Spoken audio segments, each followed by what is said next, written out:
Coach's Corner on the River 98.9 with St. Mary's Area High School head coach Chris Dworick. Brought to you by Elk County Excavating. No job is too big or too small for Elk County Excavating.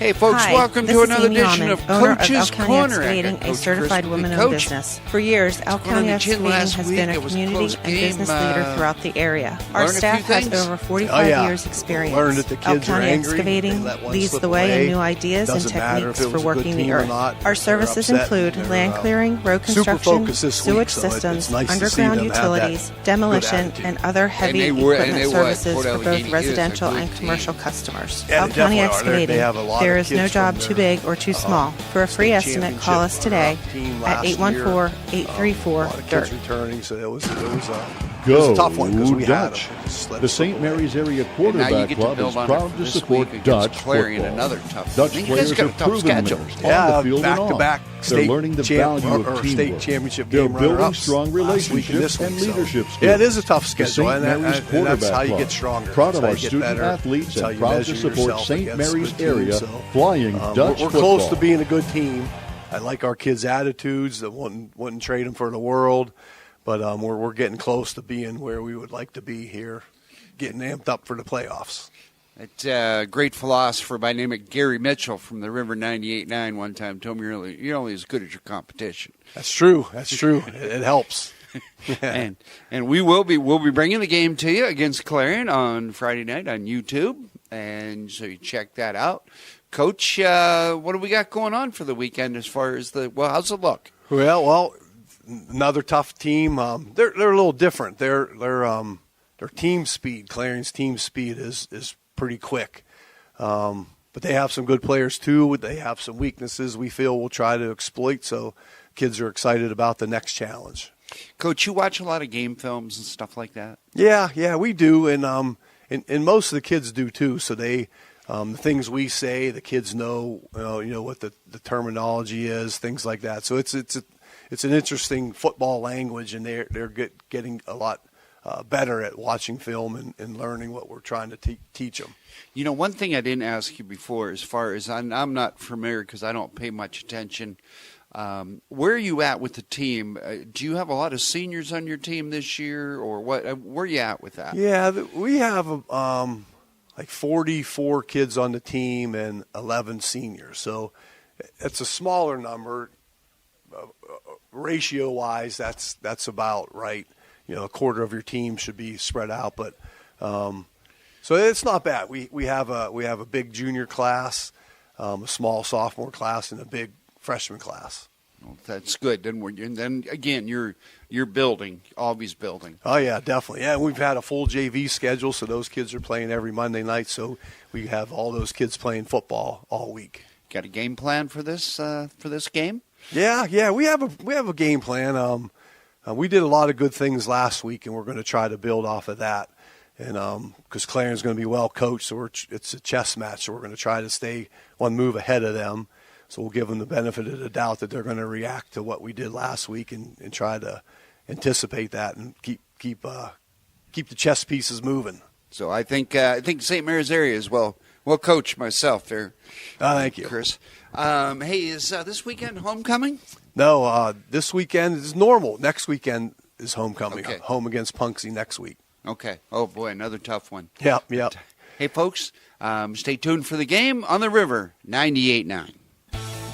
Hi, this is Amy Almond, owner of Elk County Excavating, a certified woman-owned business. For years, Elk County Excavating has been a community and business leader throughout the area. Our staff has over 45 years' experience. Elk County Excavating leads the way in new ideas and techniques for working the earth. Our services include land clearing, road construction, sewage systems, underground utilities, demolition, and other heavy equipment services for both residential and commercial customers. Elk County Excavating.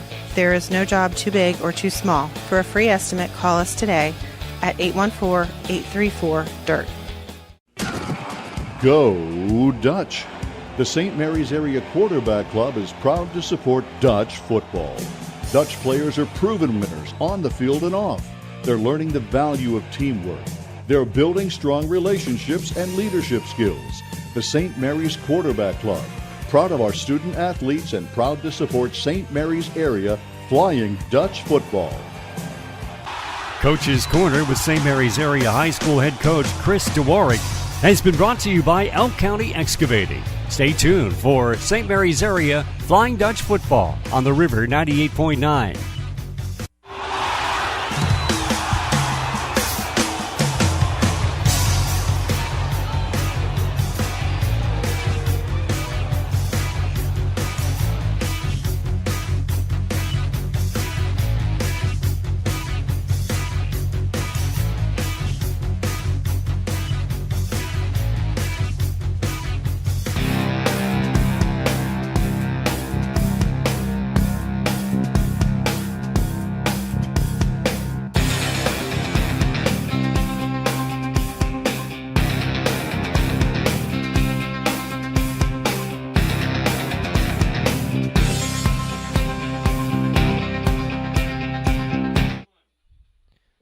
Last we were together, it was still summer. Now we're well into fall. Both of these teams tonight are trying to avoid falling out of contention in this year's playoff race. Good evening, everybody. Dutch football here on the River 98.9. Rick Gobler on the play-by-play. Mike Coons next to me on the color. I've got Jeff Buheit running the camera. John Salder running the board. Good to have you along. Another pleasant Friday evening. Mike, it's been a very dry fall, and as we take a look at the game tonight, it's been a tale of, 3 seasons. The Dutch started 0-2, win their next 2, and then proceed to lose the 2 after that. So are we simply looking at a pattern starting tonight with 2 more wins? What do you see with this team sitting at 2-4 and the manner in which they've gotten here? I mean, I hope not that's the case, but if you're looking at both teams, they're both sitting at 2-4. I think that the opponents are a little bit different, looking at the schedules, but I honestly think tonight is anybody's game. I think it's kind of wide open. Momentum is going to play a huge role in this game. Who can get to a quick start? And the last time we were here, you want to talk about a quick start. St. Mary's runs the opening kickoff back for a touchdown. Doesn't get much quicker than that. No. And then gets a fumble on the ensuing kickoff from Ridgeway. So if they can get off to a start like that, I think it's their game. But it can be anything it wants to be at this point. I'm just excited for the weather we have. Like you said, it's been beautiful. Let's enjoy some little bit fall. It's getting a little bit cooler out there. It's a lot cooler. Going to be in the 50s by the time this game ends. But let's take a look at last week. St. Mary's losing in Port Allegany. And I think that outcome might not have surprised people, but the score and how long they stayed in it. Port Allegany's a good football team. St. Mary's loses up in Port Allegany, 41-34. Brody Whaler went 4 of 7 for 125 yards and 2 touchdowns. He also ran 7 times for 32 yards and a touchdown. Andrew Field, it was a heavy dose of him, carrying the ball 16 times for 77 yards. Stagger also ran the ball 7 times for 44 yards. Gilmore, 3 catches for 70 yards. And these numbers are going to sound pretty good, but for him, maybe not so much. Aiden Bliss was held to 139 yards. Held to, because he is dynamic. Yeah, absolutely. You think of 139 yards, you think, oh, that's a good day for a running back. No, not in his standards. St. Mary's did a really good job of bottling him up. I watched the whole game, and I think that St. Mary's had opportunities to win that game. They really did. Hopefully they can, deploy the same kind of effort here tonight against the Wildcats and come out with a win. So even though they did end up losing that game, I think it shows well that they can contend. And here we have a good Central Clarion team coming in, even though the record doesn't support that. We're going to take a look at Central Clarion's side when we come back from our first break. It's Dutch football on the River 98.9 in the River 989 YouTube channel. Hamlin Bank and Trust Company offers a variety of financial and trust services. We offer fixed-rate loans serviced locally by our friendly staff. personal loans, auto loans, home equity loans, and more. And with our online banking product, you can enjoy the convenience of banking anywhere at any time. Call or visit Hamlin Bank and Trust Company on Brussels Street in St. Mary's. Member FDIC.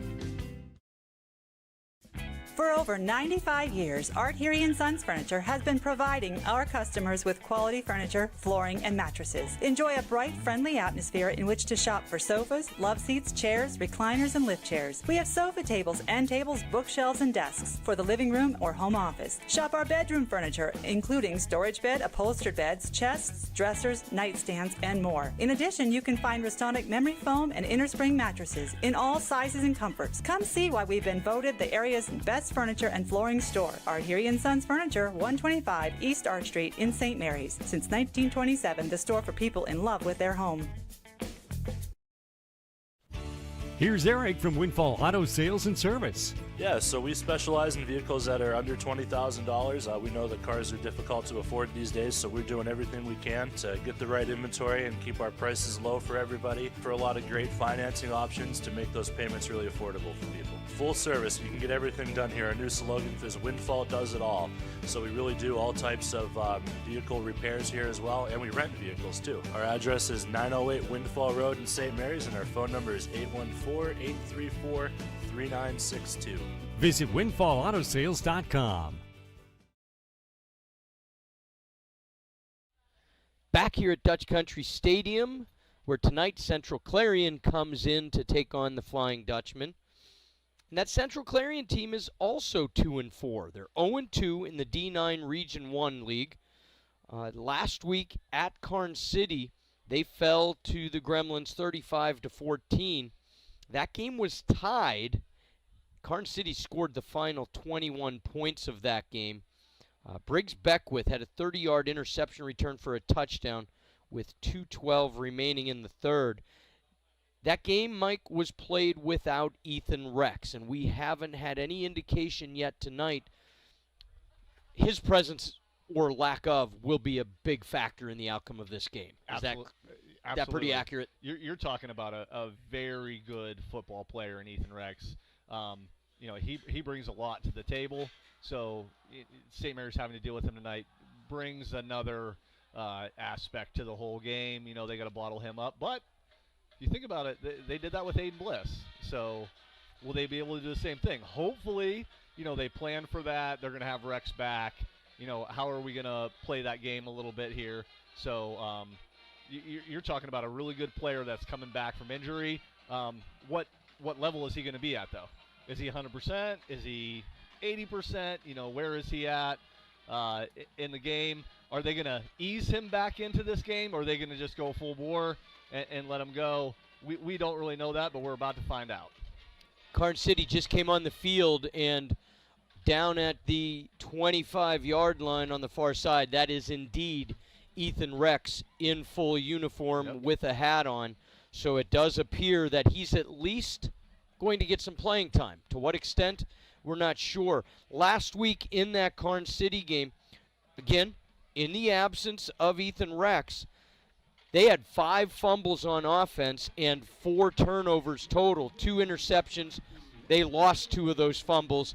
So maybe more than anything, the presence of Ethan Rex on the field, just keeping the ball secure, might be a big factor for the Clarion offense. Absolutely. You have a young buck coming in to play running back for you.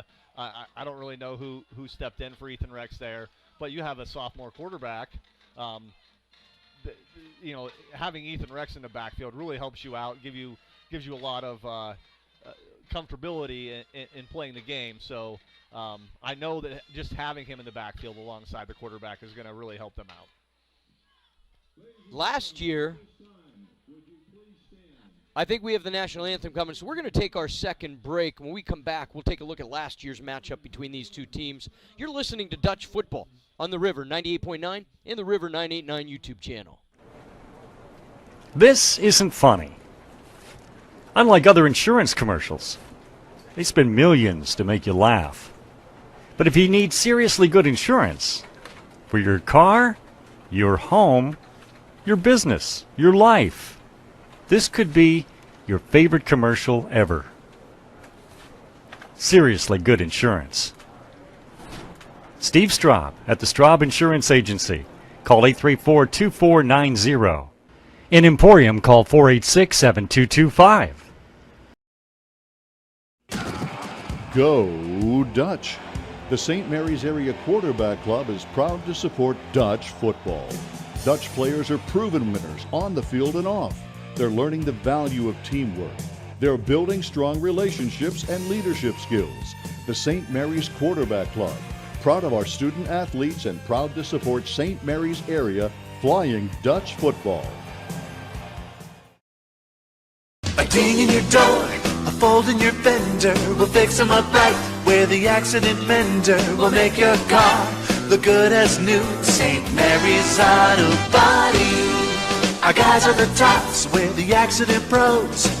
Everybody in St. Mary's knows we're the place to go for car crash woes. St. Mary's Auto Body.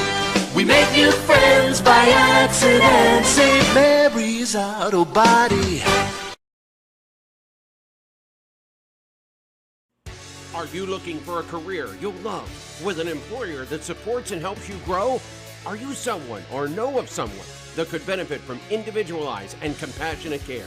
Beata Home Health Care is now offering one-on-one skilled nursing, home health aid, and skilled visit services for pediatrics and adult clients in Elk, Cameron, Jefferson, McKean, and all surrounding counties. Call Abby at 814-660-4917. Beata, they love what they do. Welcome back to Dutch Country Stadium. So good to have you along this evening. Rick Gobler with Mike Coons on the broadcast tonight. Last year, Clarion had quite a bit of talent on this roster. Not only was Ethan Rex healthy. That's an understatement. Yeah, but at quarterback was Jace Ferguson. In the matchup last year, that game came out 49-6 in favor of Clarion. Jace Ferguson was 20 of 26 for 251 yards and 5 touchdowns. He also ran the ball 11 times for 108 yards. On the St. Mary's side, Andrew Field had an 11-yard touchdown. It was the lone St. Mary's score. Mason Burford had 5 catches for 108 yards. Ethan Rex, 10 for 78 on the ground. Harrison had 10 rushes for 55 yards. All in all, the total yardage was 433 to 176 in favor of Clarion. Now, they lost Ferguson to graduation, and that's a big deal, but there's still a fair amount of talent here. Mike, I know that you've been looking at stuff. Both of these teams are 2-4. Are they a similar 2-4? I really don't believe so. If you look at the attrition through graduation, Jace Ferguson, you can't say enough about that kid. You're talking about statistically the best quarterback in the state of Pennsylvania last year, both passing and running. Scored the most points in the state of Pennsylvania last year, so that's a hard slot to fill for these guys, for the Central Clarion. And some of the names that you're saying there, you're talking about the last 3 MVPs of the D9 Combine. With Jace Ferguson 3 years ago, 2 years ago Mason Burford, and this last year Hayden Hindman, who's Burford and Hindman still on the field for them tonight. So they did lose some big pieces, but they have some people to fill those shoes. In the spots? No. Not in those spots of the quarterback position, but still have quite a bit of talent out there to play with. We just had the coin toss, and St. Mary's will receive the opening kickoff.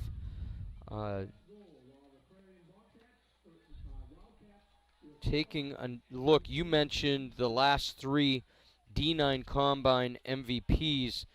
This year's was Hayden Hindman. Yeah, Hayden Hindman. He is and our first lineman to ever win the MVP. That's a hard thing to do. I mean, he just stood out so much from everyone else. And he does stand out at 6'1", 255. You're talking about somebody that's a physical specimen. Absolutely. And at 6'1", 255, you're talking about a kid who has a broad jump of 8 feet, 11 inches, a vertical jump of 28 inches, and ran a 4.5 140.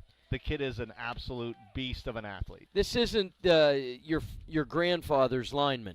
This is an athletic, No. His first year, physical lineman at the high school absolutely. level. His first year at the D9 Combine 3 years ago, in my opinion, was the best receiver in the league. Best hands, ran fantastic routes. He just put on a ton of weight, and what Clarion needed him to do was be a lineman. And you want to talk about I'm a team player. Sure, Wow. I can do that. I mean, he is a very, very good athlete. And also, just to mention, he also hit the 225 bench press for 20 reps.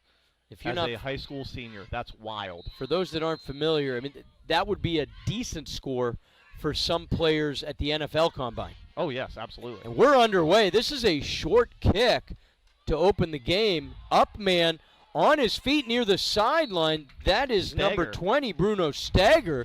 And the Dutch are going to have really good field position. He might have been one block away from, I don't know about taking it all the way, but certainly making a big splash to start. As it is, it's still a pretty good start. The Dutch are going to have the ball. Looks like maybe he stepped out of bounds back at the 42. The Dutch will start this night 1st and 10 with Whaler under center. He steps up. He's got receivers to either side. Going to hand it instead to the slot receiver.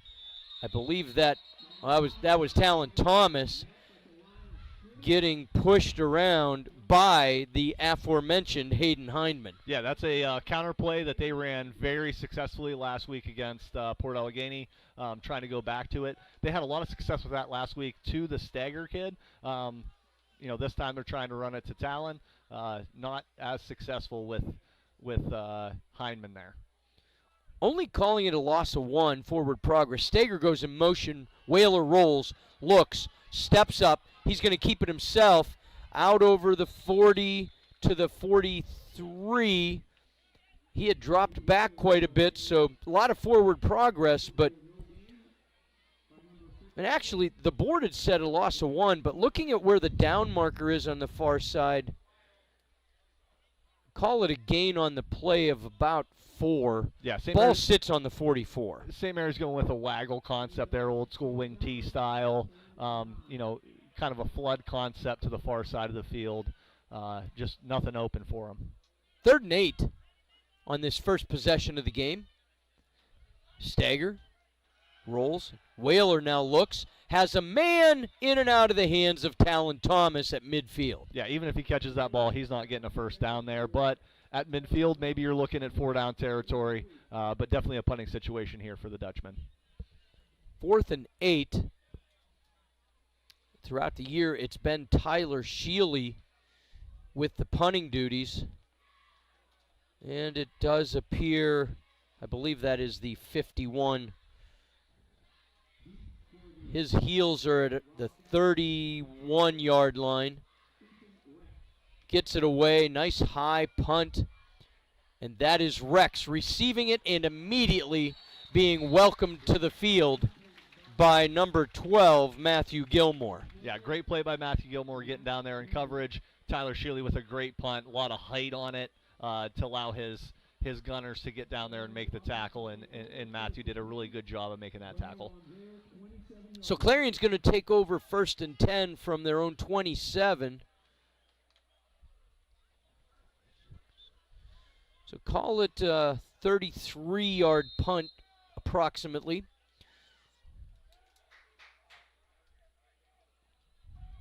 First play from scrimmage for Clarion following the Dutch 3 and out. Handoff goes to Rex, and he's got some room on the far side. Defense trying to close him down, and they finally do at midfield. I believe that was Frankie Smith forcing him out of bounds on the far side. Yeah, Clarion there just running a simple outside zone concept. They got the edge, pretty soft edge there by the Dutchman. And Ethan Rex, as we talked, he's back now, and as you could see, after he got the ball, he's a slow-to-go kind of kid, and he saw that he had the edge, and he really turned it on and had a nice game there. 23 yards on the first down carry, and it's 1st and 10 all over again. Clarion in the shotgun. Handoff faked. Looking down the middle of the field. Here's the pass Tight spiral. Fought for. Who comes up with it? It's picked off. Frankie Smith took it out of the hands of the receiver. I believe that's number 11, Brady Guth. He had it initially, and it looked like he was going to have, actually that's number, I think that's a 17, not an 11. Mason Burford, the number 1 target for Clarion, had it, but Smith took it away as they reached the ground. I mean, they had a really nice zone coverage there. Frankie Smith just sunk, read the quarterback, read the ball, and made a great play. That was a 50-50 ball. They had his hands on it at the same time. Frankie Smith just strong enough to pull it away from Mason Burford. That's an impressive first takeaway of the night. Stagger in that motion again. Option. Whaler pitches, but Stagger's met in the backfield, and he is not going to get anywhere. Loss on the play. Yeah, running the triple option that we've seen a few times here from the Dutchman. And, I mean, you can't really tell necessarily, but I feel like maybe if they gave the ball to Andrew Field on that one, that maybe he breaks a little bit there. But they pulled it. Whatever Whaler read on the option play, he decided on the pitch, and a loss for the Dutchman. Brant Parker met Whaler just as Whaler got rid of it. The Whaler had no choice but to pitch it. He had nowhere to go. Handoff is going to go once again on that counter to Thomas, and this is for a loss. Yep, back to the counter play. Obviously, the Central Clarion Wildcats did a good job at watching some film last week in what was kind of gutting the Port Allegheny Gators, and they're not going to let that happen to them tonight. It's kind of wild to me that Andrew Field hasn't touched the ball yet. Both plays on this possession, losses of about 3 yards. It's now 3rd and 16. And almost definitely a passing situation for the Dutchman. Mike, are my eyes wrong, or do I not see a play clock tonight? I do not see one. Interesting. I wonder if there's a malfunction. Whaler roll out, pass intended for Field, out of his reach, and it's going to bring up 4th and long in a punt situation for the Dutchman. Yep, trying to get Andrew Field involved. Obviously, like I just said, ball's just a little bit out of his reach and can't make the play, so Dutchmen are going to be punting on this play. So after the big takeaway by Frankie Smith, Tyler Shealy is now going to be in his end zone. By the time he backs up, I didn't know how long he's definitely 2 yards deep into his own end zone. Clean snap, and he'll kick it from about his own 3. This one not as high. Rex receives it at his 37. Little bit of yardage. He's still on his feet. Still not down. Dutch finally converge on him, but not before Rex is able to get inside the 25, close to the 20, and Clarion's going to have a short field following the punt. Yeah, end-over-end kick there by Tyler Shealy. Ethan Rex kind of showing you what he's made of right there, making a really nice play. Probably broke 2 or 3 tackles on that punt return to get them in really good field position. Looks like the ball is sitting on the 22-yard line.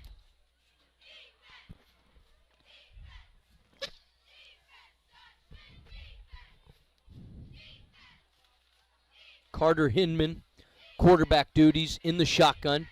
Hands off. This time he does give it to Rex. On the interception play, he had faked it and thrown the pass.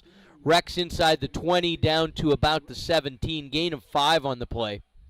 Yeah, didn't get the edge on that play. They're running the outside zone scheme again to the right this time. There's, naturally built-in cutback lanes on that. He saw one of those cutback lanes, put his foot in the ground and got north. Good job by the Dutchman to make a stop there. 2nd and 5. 7:40 to go in the opening quarter from St. Mary's High School's Dutch Country Stadium. No score yet. Hinman in the shotgun, hands to Rex. And into the backfield comes Andrew Field. Maybe no gain. Might even been a loss of 1 or 2 on the play. But Field saw it, came in, made the tackle, and it's going to be 3rd down. Yeah, really nice play by Andrew Field there. Didn't get sold on the outside zone. They were running a cutback play off of the outside zone. Andrew Field read that. I'm guessing he saw a guard pull to kick out on the backside, and he filled the hole and like he was shot out of a cannon. Made a really nice play on Rex there. Shotgun, looking to pass, 3rd and 7. Has a man, but incomplete, intended on the far side of the field. I believe that's Burford. Indeed it is. And that's going to bring up 4th and 7. I don't know about their kicking game. Ball sits on the 19, 20. You're looking at about a 36-yarder. So I'm guessing they're going to go for it, Mike. Yeah, looking at their scores, I don't think that there's a lot of 3-point plays happening, so they're going to go for it here in really good field position. Shotgun once again, 4th down. Pass. Has a man met. Did he hold on? And it is a completed pass. Good enough to move the chains. He went over and joined the sideline. I did not get a uniform number of the receiver. It wasn't Mason Burford, I No, know that. 'cause So it he's- was definitely another receiver. He was on the near side. So somebody else made that catch. A little too far away for these eyes. But it's 1st and 10. 1st and goal from the 9 for Clarion. Shotgun once again. Gives it to Rex. And he is met immediately in the backfield. This one is a loss. Yeah, great job there by Landon Cook, shooting through the gap and making Rex cut back, and then Andrew Field was there to clean it up. Really nice play by both linebackers, and obviously a defensive line. We're holding up the offensive line to give them gaps to run through, keeping them clean. You mentioned Cook and Field. I did not get the 3rd, but there were 3 blue in the backfield in the vicinity of Rex, and that's a loss of 2.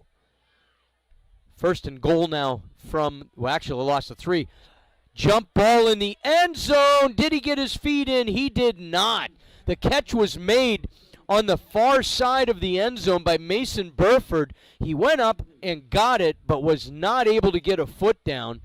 And at the high school level, you only need 1, so that means he didn't get any inbounds. Yeah, they're obviously trying to take advantage of the height discrepancy there. You know, Mason Burford being at 6'3", trying to throw a jump ball. But defensive back made a really nice play. I think that's Gilmore out there. Made a really nice play to squeeze him out of bounds. 3rd and goal from the 12.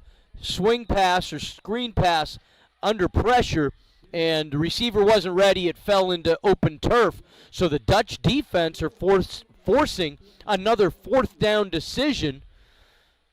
This one's a little bit closer now. Do they have the leg for this one? It's 4th down and goal from the 12. They send personnel in, or does Hinman go to the sideline for each play? I'm not sure about that, but I know on that last play they were trying to run solid screen concept with his air raid concept. Cody Thompson knew exactly what was happening. He jetted in on that and made sure that there was no chance they were going to make that screen play. Well, we're going to have to wait and see what their decision is. They did go to the line, but now Clarion calls a timeout. So 4th and goal from the 12 after the timeout. I did see, Mike, on this play, Briggs Beckwith, number 14. He may have been the receiver that got the 1st down yardage on the previous 4th down. I knew the first digit was a 1. I couldn't see the second number. He was coming out to be the near side receiver before the timeout was called. Yeah, Briggs is a really good player. His brother Braylon, a heck of a football player. He was a linebacker, got hurt last year. I'm not sure if he was able to come back for their state title run or not, but his younger brother, they definitely have it in the genes there in the Beckwith family to play some good football. I sounded definitive, but there's also 2 other receivers with first digit number 1. It could be Logan Bish or Brady Guth as well that had the 1st down yardage. Regardless, we now have 4th and goal. Motion man, fake. Going to look over the middle. Pass into the end zone, and it's in and out of the hands of Frankie Smith. Too bad he couldn't grab it. It's a turnover on downs instead of the turnover on the interception, but the interception would have taken the ball out to the 20 instead of the 12. So nice job by Frankie Smith. Oh, I'll tell you what, this zone coverage that St. Mary's is using right now is really, really good. Twice now, Frankie Smith has broke on balls sitting back in his zone. to make a great play. I'm sure he's kicking himself that he didn't get the interception in the end zone there. Went right through his hands. But he made a heck of a break on a ball and made a really nice play to knock that down. To be fair, I hope he's gives himself some grace. He was outstretched, and it was going to be difficult to hold on to that one. But it prevents the touchdown, and the Dutch get the ball back with 5:32 in the first. Whaler under center. See if the Dutch can move the ball a little bit. They're going to hand off. This one goes to Field. Still on his feet. Forward progress going to take him out to the 15-yard line. Gain on the play of about 3. A lot better than the negative yardage on the previous possession. And that moves the line of scrimmage. Maybe even give them 4 looking at the spot on the far side. Yeah, St. Mary's, moving from that double wing set back into the I set.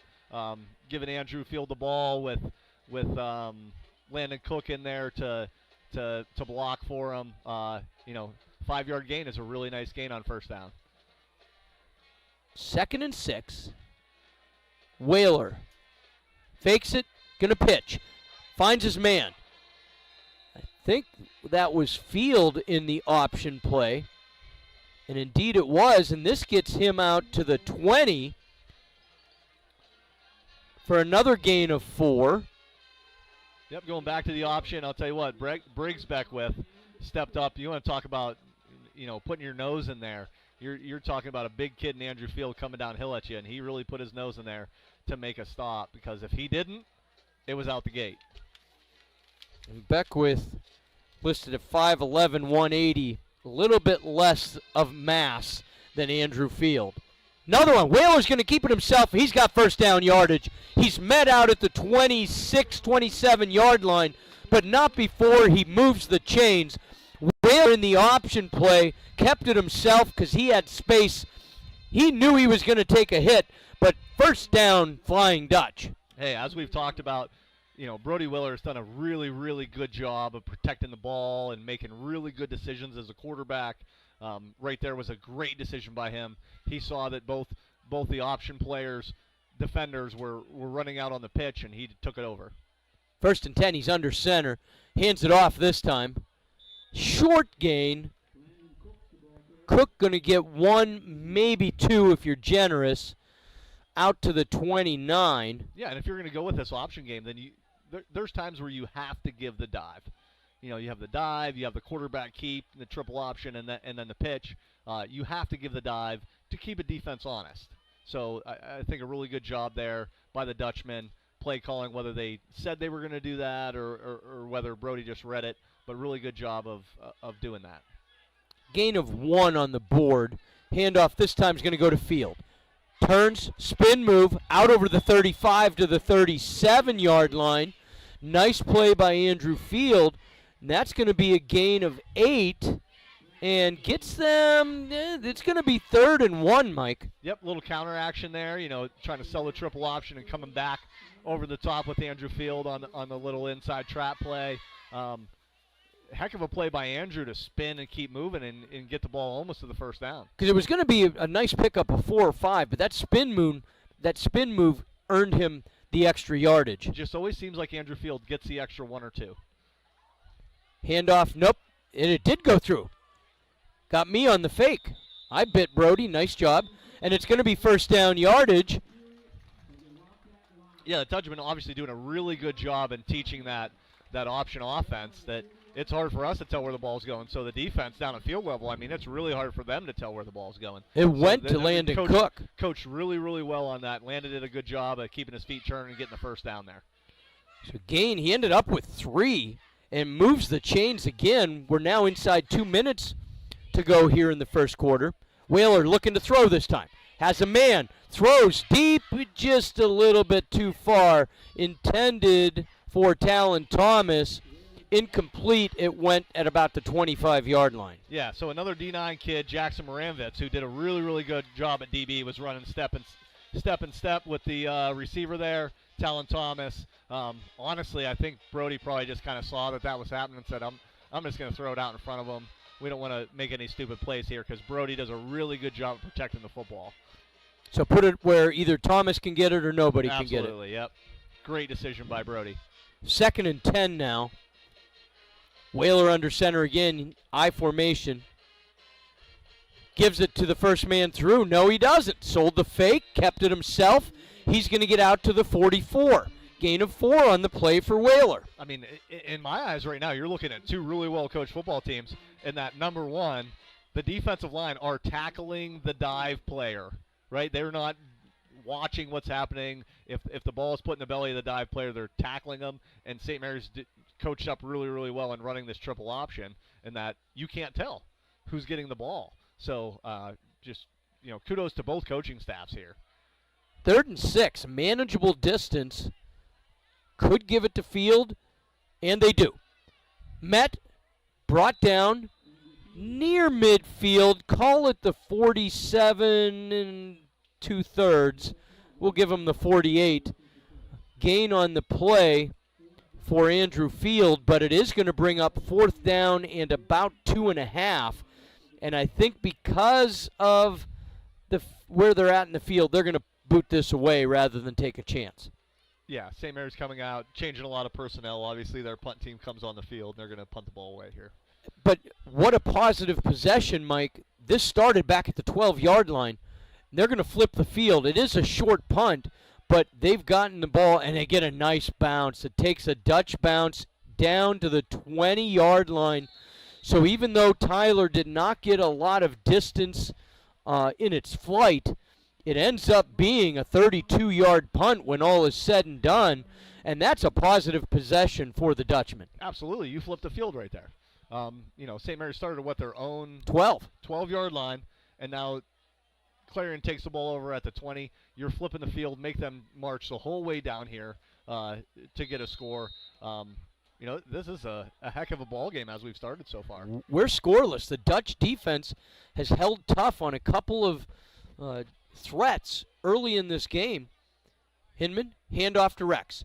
He finds the edge, gets forced out of bounds after a gain of about 7 on the far sideline. Yeah, it looks like they think that they found something here with the outside zone play going to the left side of the offense.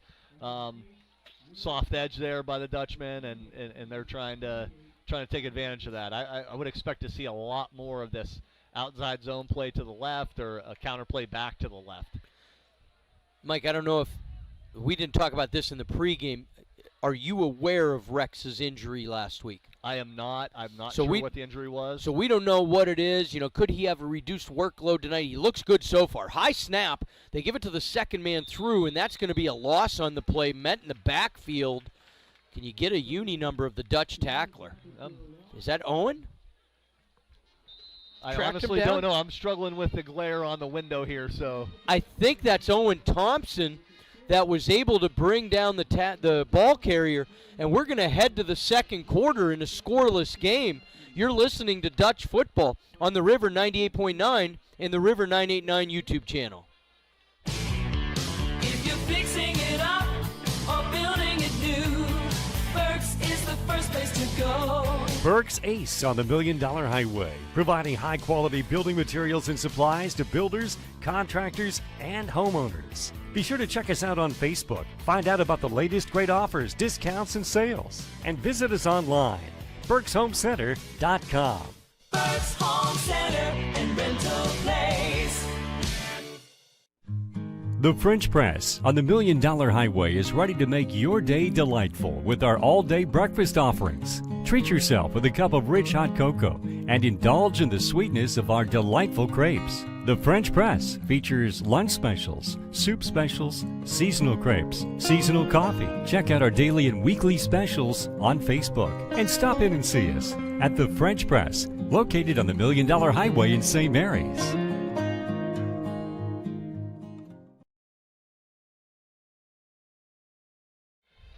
Back for the second quarter in a scoreless game. A couple of 2-4 teams that are trying to avoid. You go to 2-5 and postseason starts to fade away. So almost would you go as far as to say a must-win for these two teams, Mike? As this third down play is deflected in pursuit, the Dutch defense forced that pass out of bounds, And it's going to bring up 4th down and 7. Back to my question, Mike, is this a must-win for both of these teams? I mean, in reality, it is. I mean, as I said earlier, your schedules are totally different with who they've played so far. I mean, the team that Central Clarion started out their season with from Kirtland, Ohio, holy man, they're 6-0. They have a 252 to 59 point differential. Fake, Mike, we got a fake punt. Ethan Rex looking for the edge, and he's going to get it. He's going to get it and then some. Brought down from behind, but deep in their own territory. I don't think anybody, especially the Dutch defense, was expecting that.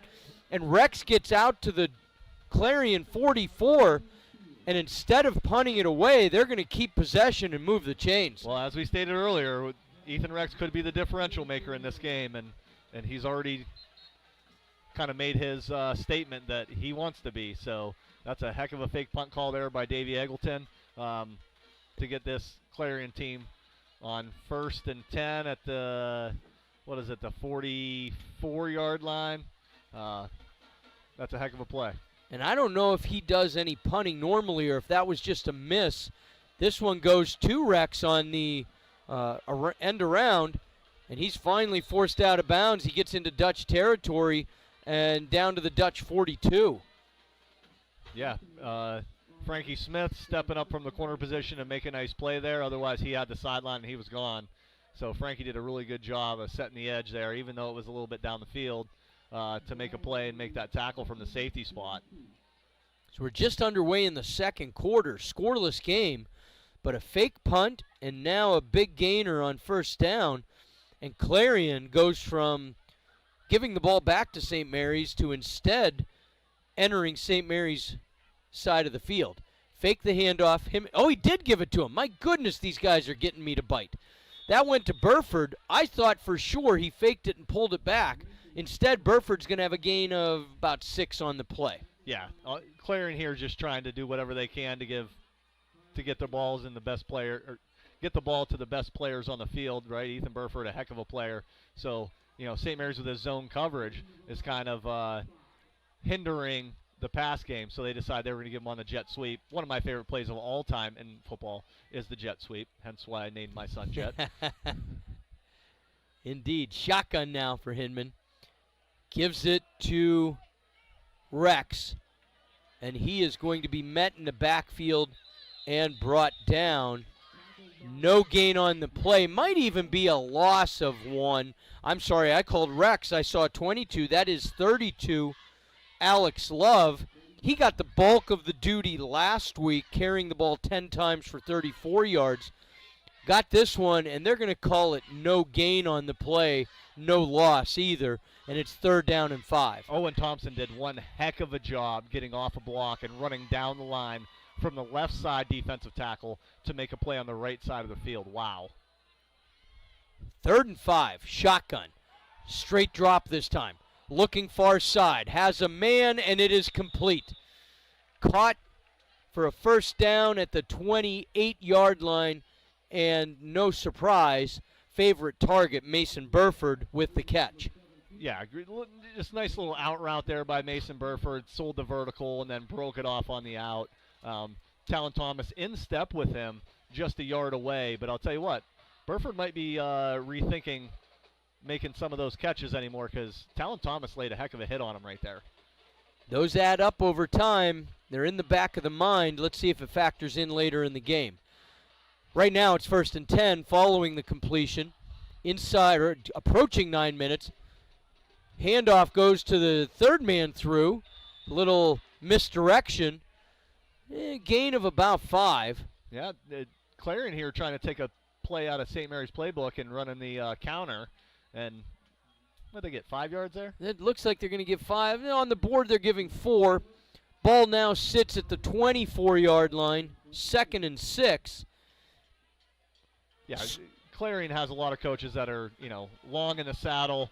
They can see what's going on. Obviously, they're reading flow from the St. Mary's defense, and that they're tracking stuff down. So they're trying to hit them underneath, coming back on some counter plays there. Both teams making adjustments. Hinman, shotgun with a sidecar. Going to give it to that man. Fakes it, but the he is Ethan Rex, and he brings it to the near sideline and into the end zone after the initial move in the middle, and it's 6-0 for the first score of the game. Yeah, Clarion run a little inside trap game there, got the defensive lineman out of position, and then Ethan Rex untouched from 20 yards out. 24-yard touchdown. From about 24 yards. I mean, nobody laid a finger on him as he was going into the end zone. Kicking duties, and this is Logan Bish. Kick is up, and it is good. And so somebody finally on the board tonight. Clarion now leads 7-0. You're listening to Dutch Football on the River 98.9 and the River 989 YouTube channel.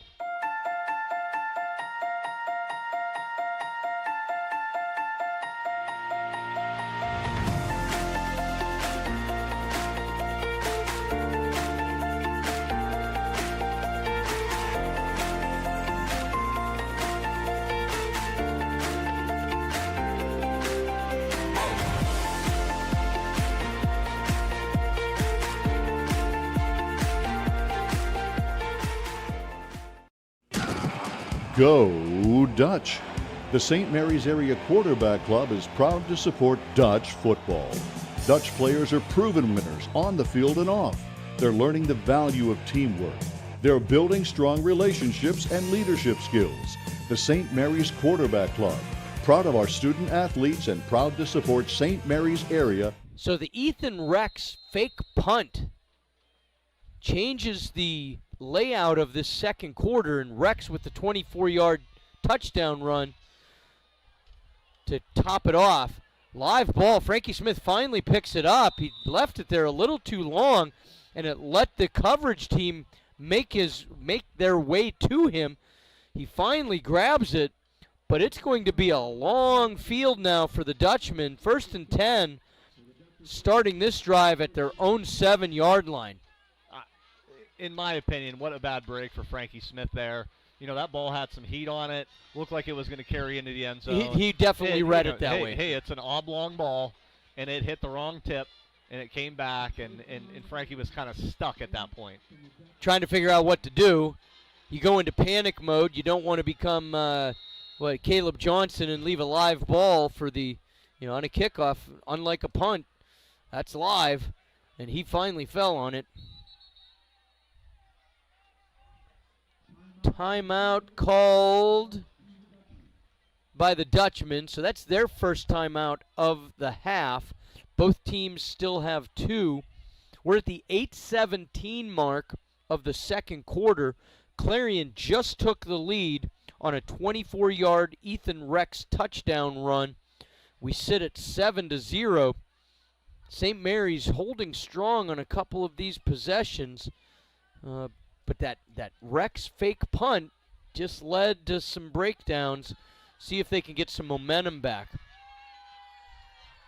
Yeah, I mean, Ethan Rex was the story of that possession there. Not only the fake punt, but then scoring the touchdown. Obviously, he's making an impact coming back and being able to play today. Following the timeout, it's going to be 1st and 10 St. Mary's. Yeah, I'm seeing Landon Cook still here on the sideline. He has been in on the offense so far. I'm wondering if he's kind of dinged up. I know he was out last week, had an elbow injury, so maybe they're just trying to give him a break. Maybe that's what led to the timeout. Whaler in the shotgun, looking to pass. Got a man. Little hand jockeying, no call. That was intended for Cody Thompson on the near sideline. Yeah, so we had Brady Guth on the coverage there. He did a pretty good job. Cody had a good start to his route. He broke him off the line, but needs to do a better job of restacking that defensive back and getting in his way so he can be straight down the field without those hands you were talking about. So 2nd and 10 following the incompletion. Whaler going to go under center. He has Field in the backfield. 3 receivers to the left side. Handoff goes to Field. Not much room. Makes the line of scrimmage.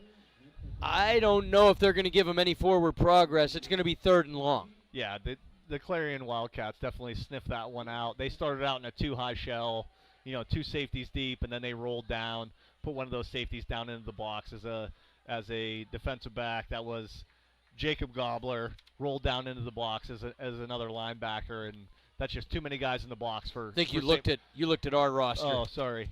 14, Briggs Beckwith. He rolled down in the box to play linebacker just like his brother, and they sniffed that out pretty quick. Shotgun on 3rd and 10. Whaler, swing pass to Field. Can he get some space? He's got a head of steam, but he's going to be brought down short of the first down marker. Makes it out to the 14-yard line, but he needed the 17, and it's going to be 4th down and a punt situation. And who comes up with that big tackle? Ethan Rex. Right, so, he's all over the place. You can't say his name enough right now. He came up and made a big tackle on Andrew Field, who had a little bit of space with a head of steam, like you said. And do we have a marker down somewhere? A couple of officials are conversing. The punt team's coming off the field, so something is definitely happening. I did not notice any long. Oh, is that it way back there at the 30, Mike? On the far side. Yeah, looks like it. Maybe. So I had not noticed that previously. Did they have 12 on the field? Maybe did St. Mary's catch them with an extra guy on the field when they switched?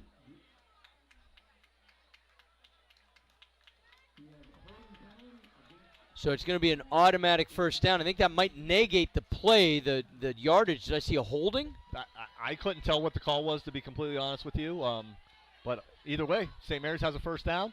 Get a little bit of momentum here, right? Let's get things rolling. I'm going to put the stats on my unofficial sheet. It's unofficial anyway. What difference does it make?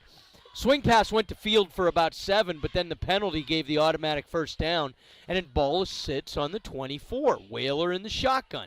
Looks, under pressure, gets away. He's going to scramble. Met, oh my goodness. It looked like he had a little bit of open space. Was that Rex again? I can't tell, to be completely honest with you, who that was. Between the dirt and the uniform being bunched up. Yeah, I think it was Rex. I think it is 22. Ethan Rex. Whaler thought, I know it wasn't going to be a big gainer by any stretch, but I thought it was going to be positive yardage. But just as he reached the line of scrimmage, Ethan Rex laid a hit on Brody Whaler.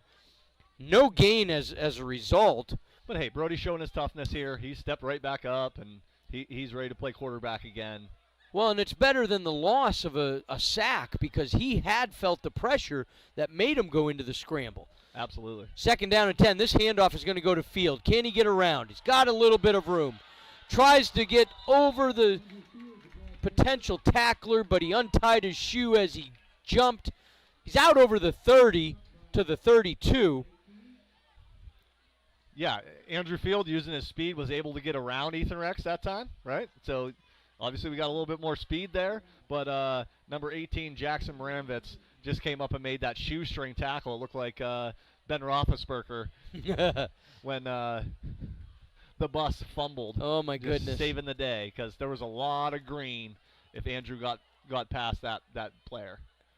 We were hopeful for Andrew, but he does get 8 on the play. Timeout being called by St. Mary's. It's their second. Second of the half. They'll have 1 left. So after the timeout, it'll be 3rd and 2 from their own 32. We have 5:57 to go here in the second quarter. 7-0 Central Clarion leads in this matchup of 2 and 4 teams. Central Clarion will host Bradford next week, so their schedule softens, while St. Mary's, well, we can talk about that later. They're going to have their hands full next week, and they're going to need to focus on this game for the duration of this game. Yeah, but if you just want to bring it up, then I got to say something about it. The Punxsutawney Chucks, holy crap. You want to talk about a good football team in District 9. We had 2 really good ones last year in Central Clarion and Port Allegheny, right? Maybe down a peg from what they were last year, but still solid football teams. Record doesn't necessarily show it for Central Clarion, but Punxsutawney, holy man, the real deal. I was told in the preschool pickup line today that they are ranked #1 in the state. I didn't know that. I was told that by someone else. I wasn't sure if was they it are a or not. preschooler? It was not. It was not a preschooler. It was a father, another PE teacher actually. Oh my! Ball on the ground. The snap is fumbled. Who comes up with it? I think Whaler was able to get it back, but now that means it's going to bring up 4th down and a punting situation. So what had been a 3rd and 2, optimistically looking at the first down yardage, is now a punt situation for the Dutchman. Yeah, so Clarion, changing things up a little bit. They took Hayden Hindman, their stud. They cocked him on the center and just ran him right through the center, messed up the snap, and made a hard play there for the Dutchman. Shealy, nice high punt, coming near the sideline and gets it out of bounds at the 36-yard line. So about a 32-yarder when all is said and done with no return. So Tyler Shealy doing his job tonight for St. Mary's, but they give the ball back following the punt. Yeah, I'll tell you what, a really nice job there by TJ Singer. He's the gunner on the punt. He got off of the corner and ran down there. If that ball hits the other end of the ball and kicks back in bounds, he's there for another 10 or 15 yards of getting the ball in field possession. Shotgun for Clarion, hands it to Rex. Fights for some yardage. He's going to get a couple on the play, but it's going to be 2nd down and 8. I'll tell you what, Rick, I'm really impressed by the effort of Owen Thompson right now. Got off a block, was in the backfield, missed the tackle. Hey, that's going to happen in football. But then immediately pivoted, turned around, and ended up being on the tackle a yard down the field. What a heck of a job by Owen Thompson. Hard worker, not maybe gifted with huge physical size. He's listed as 5'9", 196. I'd say the 196 is generous. 2nd down swing pass to Burford, and Gilmore wraps up the shoes and doesn't let him get more than, call it 3 on the play at most, and it's going to be 3rd and long. But to finish the thought, Owen Thompson just works hard. Absolutely. Heck of a worker. And I'll tell you what, another really great play right there by Matthew Gilmore. Yeah. I want to say 90% of your corners in high school football get shook by Mason Burford, who's one heck of an athlete. And Matthew Gilmore, sturdy in his stance, great technique, comes down, makes that tackle, gets the ankle, has his buddies come help him out. Held him up just long enough.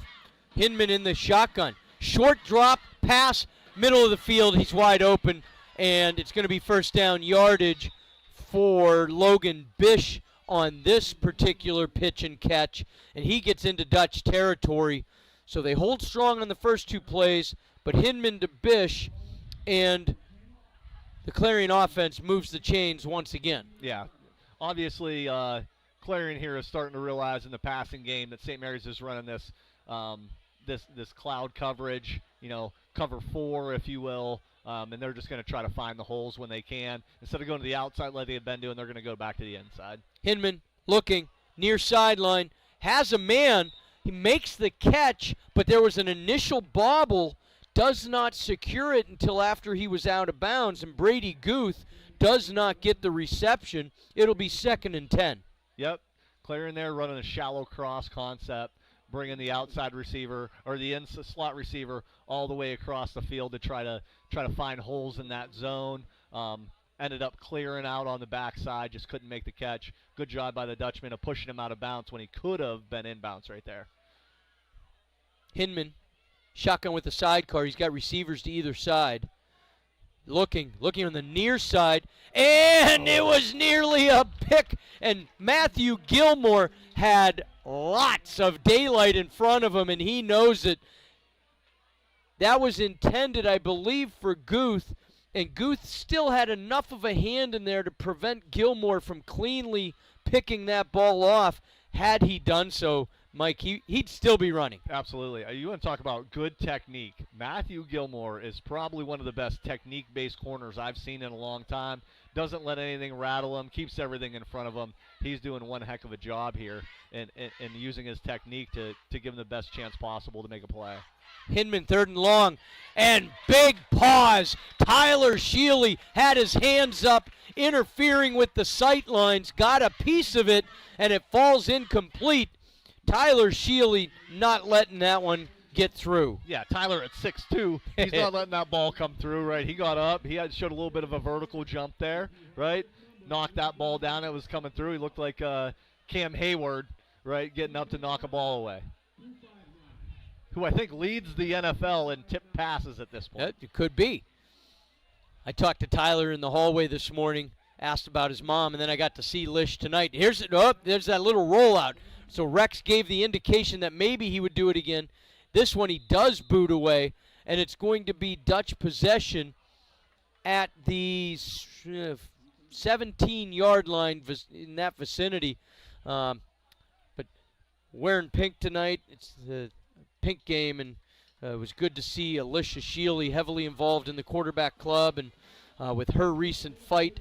She said she's coming back to work not too long, so things are going well. But you mentioned Tyler being 6'2". I saw him in the hallway today, and kind of like when I'm talking to you, I strained my neck looking up.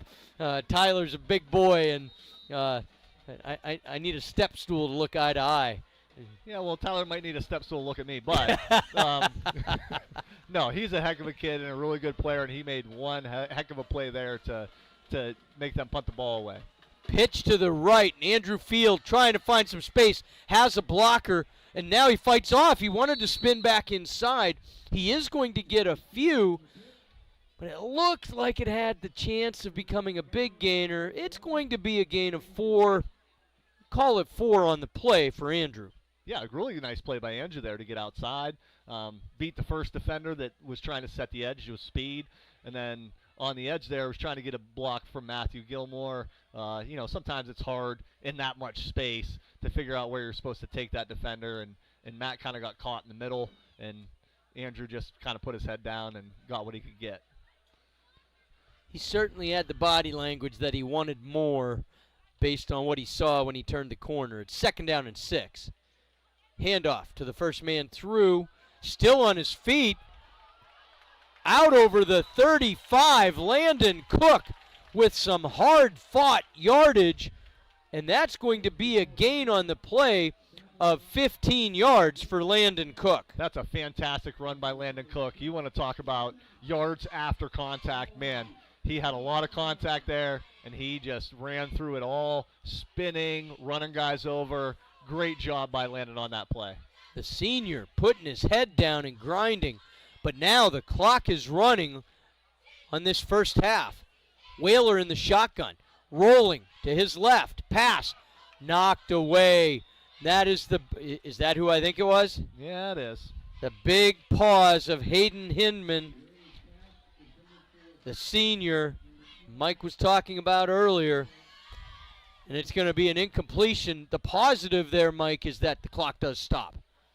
Yeah, well, with a 28-inch vertical jump, there's a good chance that you can get your hands up on that, especially standing at 6'1", with a 28-inch vertical jump. Yeah, he's got the ability to get in the way of a pass. It goes back to that athleticism that we talked about. Whaler looking for the pass, stepped up, hoping to find some space, but he's going to be brought down for the sack. And St. Mary's, it's Clarion, hoping to get the ball back as they force the 3rd down, stopping the clock. If they can get one more stop and then the punt, they're looking at maybe a short field with only $1:19 to go until halftime. So St. Mary's now will have 3rd down and about 15 following the sack. And I think Landon Cook, after his nice run there, he had to come out of the game. He had an elbow injury. Must have got aggravated, had to come out of the game. That makes it tough for St. Mary's when you don't have your best players on the field to make a play there. So, hopefully they can draw something up here and move the sticks and keep going, because you definitely don't want to give Ethan Rex the ball back, with with a $1:19 on the clock, that's too much time for them to make something happen. They did have to burn a timeout, which means if they get the ball back, they will only have one timeout remaining. And we've seen that they are struggling to throw the ball to the outside. It's got to be in the middle of the field in high school football. But if they throw it for a first down, the clock is going to stop for them. So, they're going to have to figure that out. But let's right now just hope that St. Mary's can pick up this first down and go from there. But it seems like St. Mary's, every time they're in the shotgun, is pretty much when they're going to throw the ball. So it makes it easy to pick up for the defense. 3rd and 15. Whaler tried to swing it over to Talon Thomas, but this time Briggs Beckwith. That's Beckwith knocking it away. Comes in with the knock away. Not a huge guy at 5'11", but obviously he must have a vertical too because he was able to knock that one away. Punt situation, and now Clarion with that strategy of using the timeout is going to get the ball back, and unless Tyler can get a really big punt or a nice bounce and roll, Clarion's going to have a relatively short field to work with. Well, Briggs himself has a 27-inch vertical jump, so he can get up there too. He can probably dunk a basketball if he wanted to. High snap. Tyler barely gets it away, but it's going to be a short one. And it takes a Clarion bounce.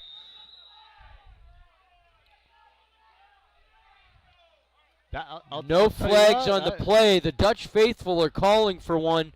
My eyes followed the punt. What did I miss, Mike? Well, when Sheely punted the ball, his punt leg was definitely hit. So in my eyes, that could have been a running into the kicker, right? A roughing the kicker penalty is if they would hit his plant leg. His plant leg was definitely not hit. So high school ball does have the differentiation as well? Yes. Okay. Yes. Either way, no call. There was no flag. Hinman looking to pass. Middle of the field, he has his man Bish. Not a first down, so the clock is going to run. We're inside of a minute now, and Clarion hustles to the line. Some confusion here by Clarion. Oh, that's a false Shotgun. start.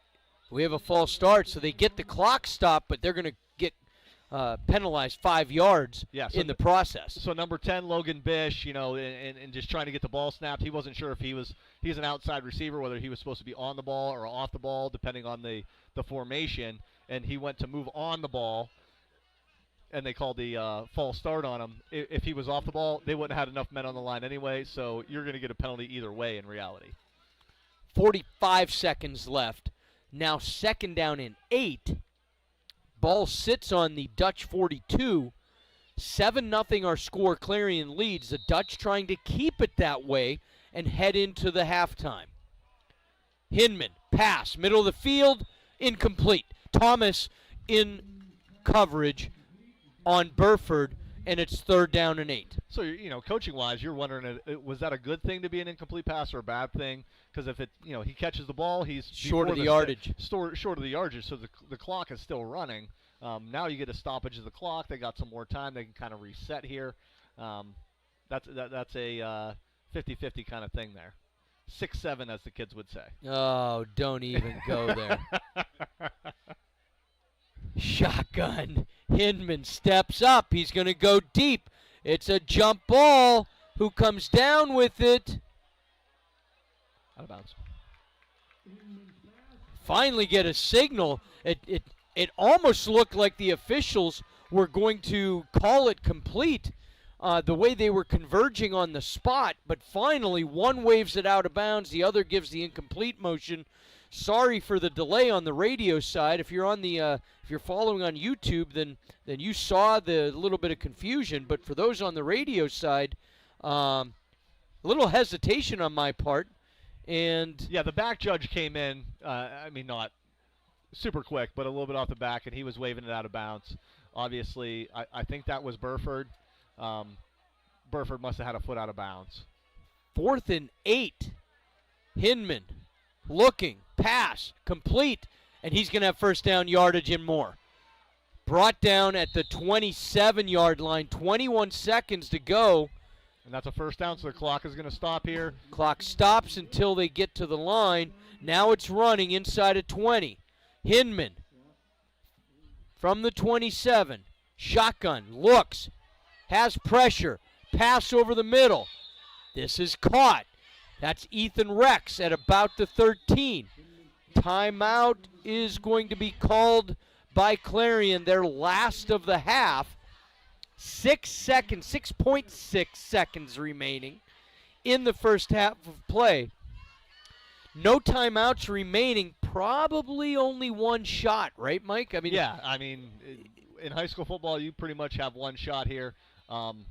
If I'm Clarion, and we don't know what their kicking game is like, to be honest. Maybe you attempt a field goal here. About a 31-yarder. But get yourself up by 2 scores. But if they don't have a kicker, then if you're Punxsutawney, you're kicking this for sure. Well, I think their kicker has a 51-yarder on the year or something like that. It's wild. He's a very, very good kicker. Well, Logan Bish on the point after, and I know it's a little bit different situation. It's a chip shot, but it had plenty of leg. Yes. So this would be about a 31-yarder if they went that direction. I doubt it the way they huddled, and it's Hinman coming out. Yeah, they're definitely going to go for a play here. Again, 6.6 seconds remain. Clarion leads 7-0. We're at near the end of the first half. Hinman in the shotgun. He's got trips right. Looking. Still waiting. Pass. Back of the end zone. And it was picked off by Frankie Smith. So interception by Smith ends the first half. That's his second of the game. And your halftime, or it was ruled incomplete, so it ended up in his hands off the ground. 7-0 is our halftime score. Clarion leads. You're listening to Dutch Football on the River 98.9 and the River 989 YouTube channel. For a stress-free buying or selling process, trust the experienced agents at Elk County Real Estate. Buyers benefit from our extensive knowledge of the market area, connection to lenders, and presenting offers. Sellers rely on our expertise when valuing a property, completing required paperwork, and preparing your home for sale. Our goal is to provide professional, honest, and quality service because we are dedicated to bringing buyers and sellers together. Contact us at Elk County Real Estate. We will help you find a house to make your home. The French Press on the $1 Million Highway is ready to make your day delightful with our all-day breakfast offerings. Treat yourself with a cup of rich hot cocoa and indulge in the sweetness of our delightful crepes. The French Press features lunch specials, soup specials, seasonal crepes, seasonal coffee. Check out our daily and weekly specials on Facebook and stop in and see us at The French Press, located on the $1 Million Highway in St. Mary's.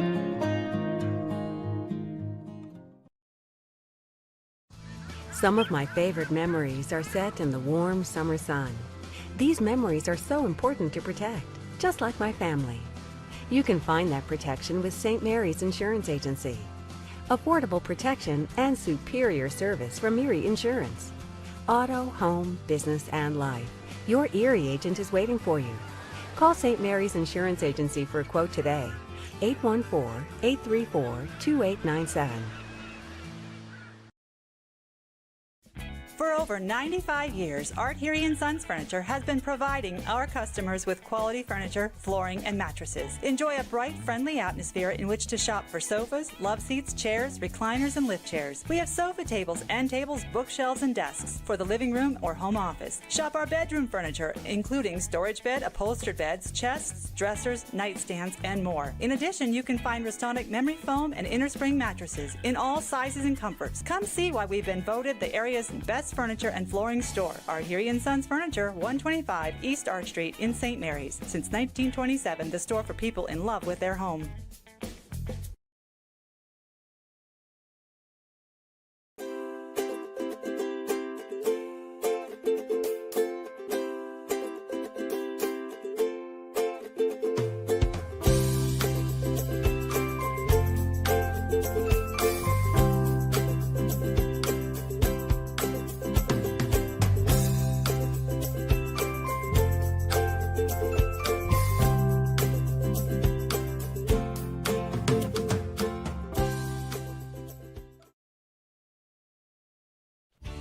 Here's Eric from Windfall Auto Sales and Service. Yeah, so we specialize in vehicles that are under $20,000. We know that cars are difficult to afford these days, so we're doing everything we can to get the right inventory and keep our prices low for everybody, for a lot of great financing options to make those payments really affordable for people. Full service, you can get everything done here. Our new slogan is Windfall does it all.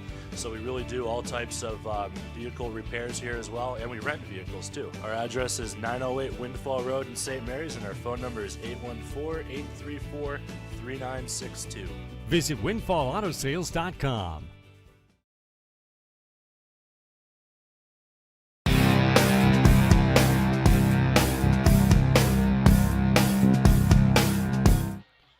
Back at Dutch Country Stadium for the halftime show. Try to give you some scores from around the area here in a minute. First, let's take you through the first half of this game. There was only one score, and that was at the 8:21 mark of the second quarter.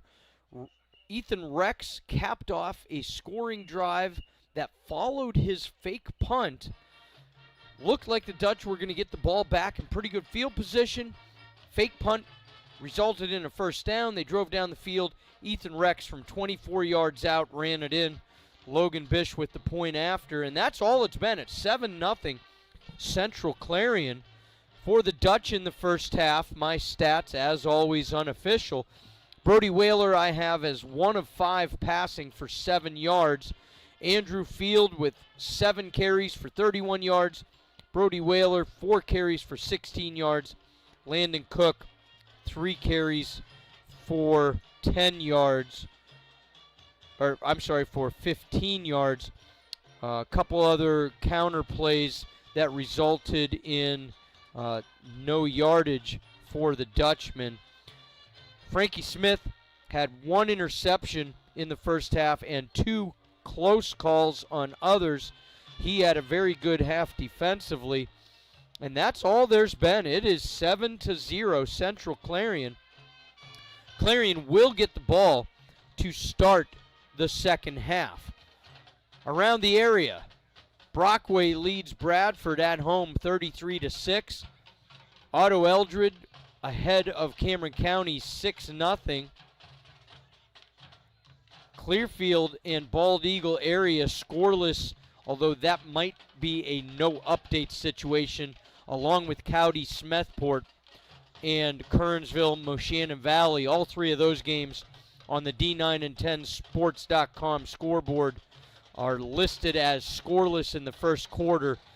At 8 o'clock, I'm guessing those simply haven't been updated. Connellsville and DuBois in a non-league match tied at 7. That was last updated in the first quarter. Union AC Valley leading Kane 16-0.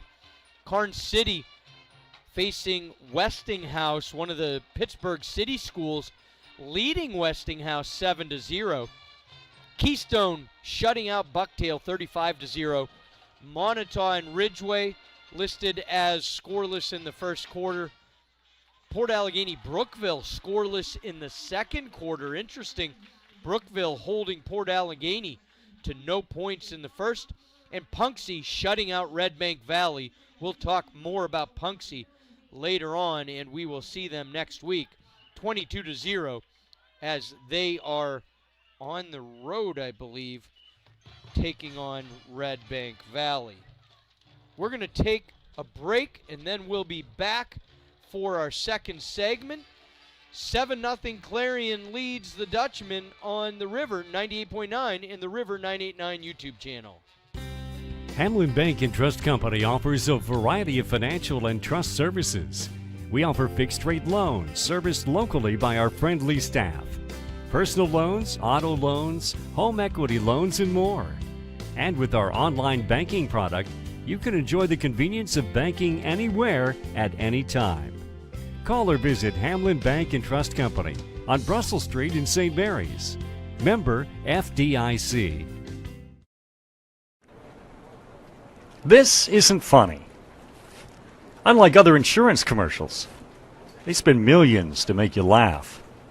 But if you need seriously good insurance for your car, your home, your business, your life, this could be your favorite commercial ever. Seriously good insurance. Steve Straub at the Straub Insurance Agency. Call 834-2490. In Emporium, call 486-7225. Go Dutch! The St. Mary's Area Quarterback Club is proud to support Dutch football. Dutch players are proven winners on the field and off. They're learning the value of teamwork. They're building strong relationships and leadership skills. The St. Mary's Quarterback Club, proud of our student athletes and proud to support St. Mary's Area Flying Dutch football. A ding in your door, a fold in your fender, we'll fix them up right where the accident mender will make your car look good as new. St. Mary's Auto Body. Our guys are the tops, we're the accident pros. Everybody in St. Mary's knows we're the place to go for car crash woes. St. Mary's Auto Body. We make new friends by accident. St. Mary's Auto Body. Are you looking for Coaching staff came For a stress-free buying or selling process. because they were in that locker room. Right. Some of my favorite.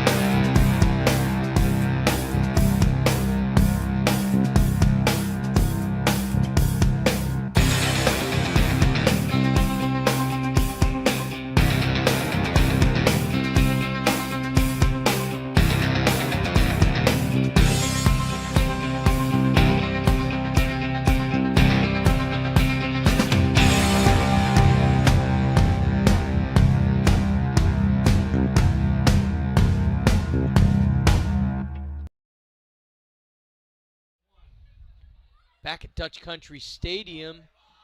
Got Mike beside me for the halftime show here. Let's take a look at the sports world. Mike, you're going to the Pitt game tomorrow. That's a noon start. They're hosting Boston College. Penn State's at UCLA following their close loss last week to Oregon. There aren't many matchups involving both teams being ranked. Couple that are very nice. Vandy at Alabama. That's 16 at number 10. That's a 3:30 start. Does Bama have their hands full? Wait, did you just say Vandy is ranked 16? I mean, this would be the first time in, I don't know, the history of the world that has happened. But what a great job by Vandy. They've done a really nice job. I think that the whole transfer portal idea and the NIL idea has really helped Vandy out in where they're located. Where are you located? You're located in Nashville, Tennessee, a hot spot for people to want to go to, and now they have the money. So, they're an up-and-coming team. I could see them being ranked in the top 16 or above for years to come. We'll see how long some of the things you mentioned stay as is. True.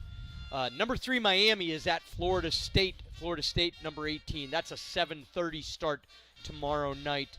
And then the only other one, it's a Big Ten. Minnesota is not ranked, but number 1 Ohio State is hosting 3-1 Minnesota. Of all the games on the ledger this weekend, those are the 3 games that stick out. No, absolutely, and I think Minnesota has a really good program. P.J. Fleck, their head coach, is a fantastic coach. He did such a good job at Central Michigan that Minnesota picked him up, and he's done a fantastic job there. And I think they're listen. Ohio State is a powerhouse. Yeah, but I think Minnesota can give them a little bit of resistance there. It is in Ohio State, so that might be the factor that decides the game.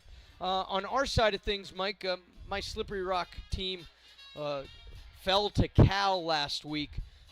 They had been number 4. They dropped 10 spots. They're now number 14 in the nation at D2.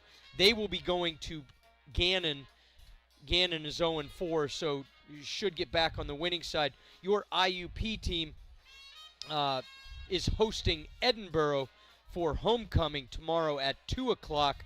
And then I believe they're set up for a matchup against each other here in a couple of weeks. But IUP now at 3-1. They're 1-0 in the conference. Slippery Rock 3-1, but only that loss has been in the conference, so they actually slide down.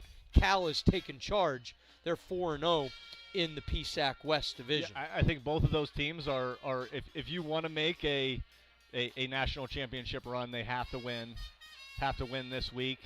Put things away a little bit. I think they're both solid squads this year, though. I really do.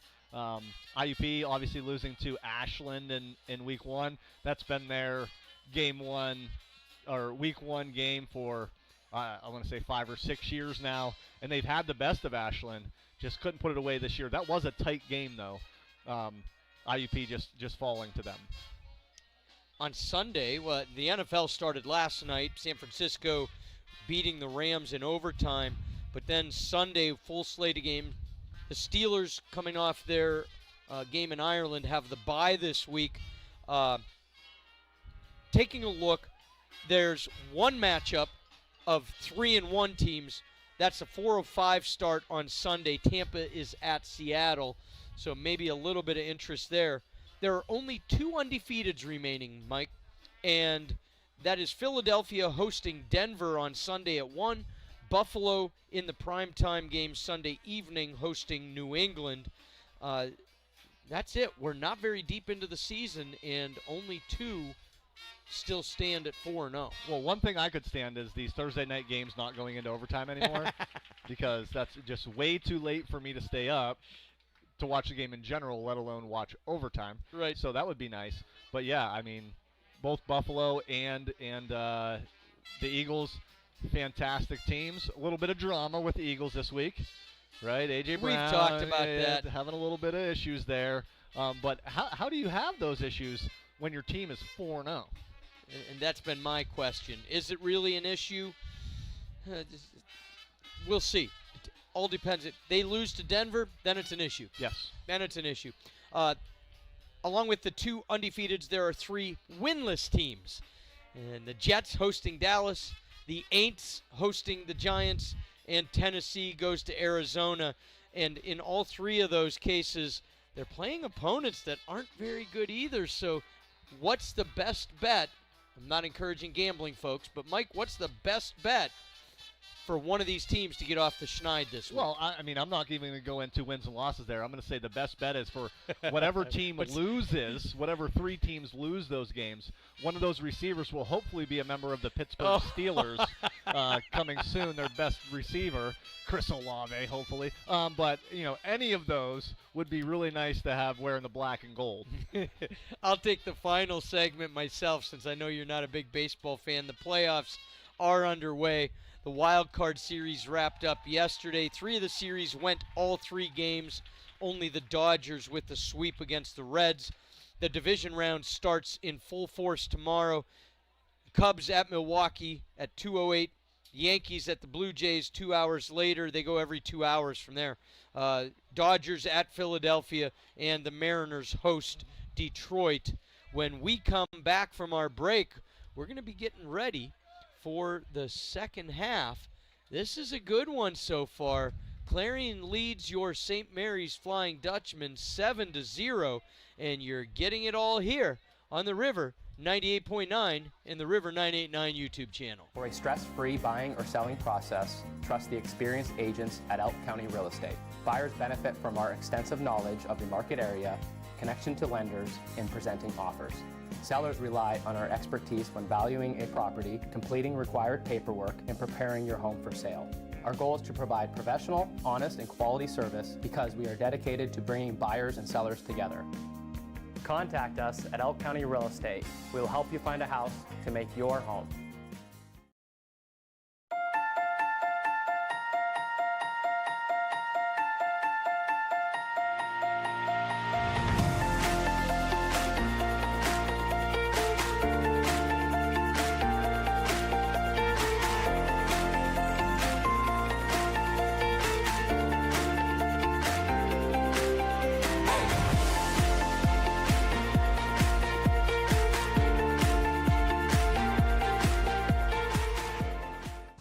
Some of my favorite memories are set in the warm summer sun. These memories are so important to protect, just like my family. You can find that protection with St. Mary's Insurance Agency. affordable protection, and superior service from Erie Insurance. Auto, home, business, and life. Your Erie agent is waiting for you. Call St. Mary's Insurance Agency for a quote today. 814-834-2897.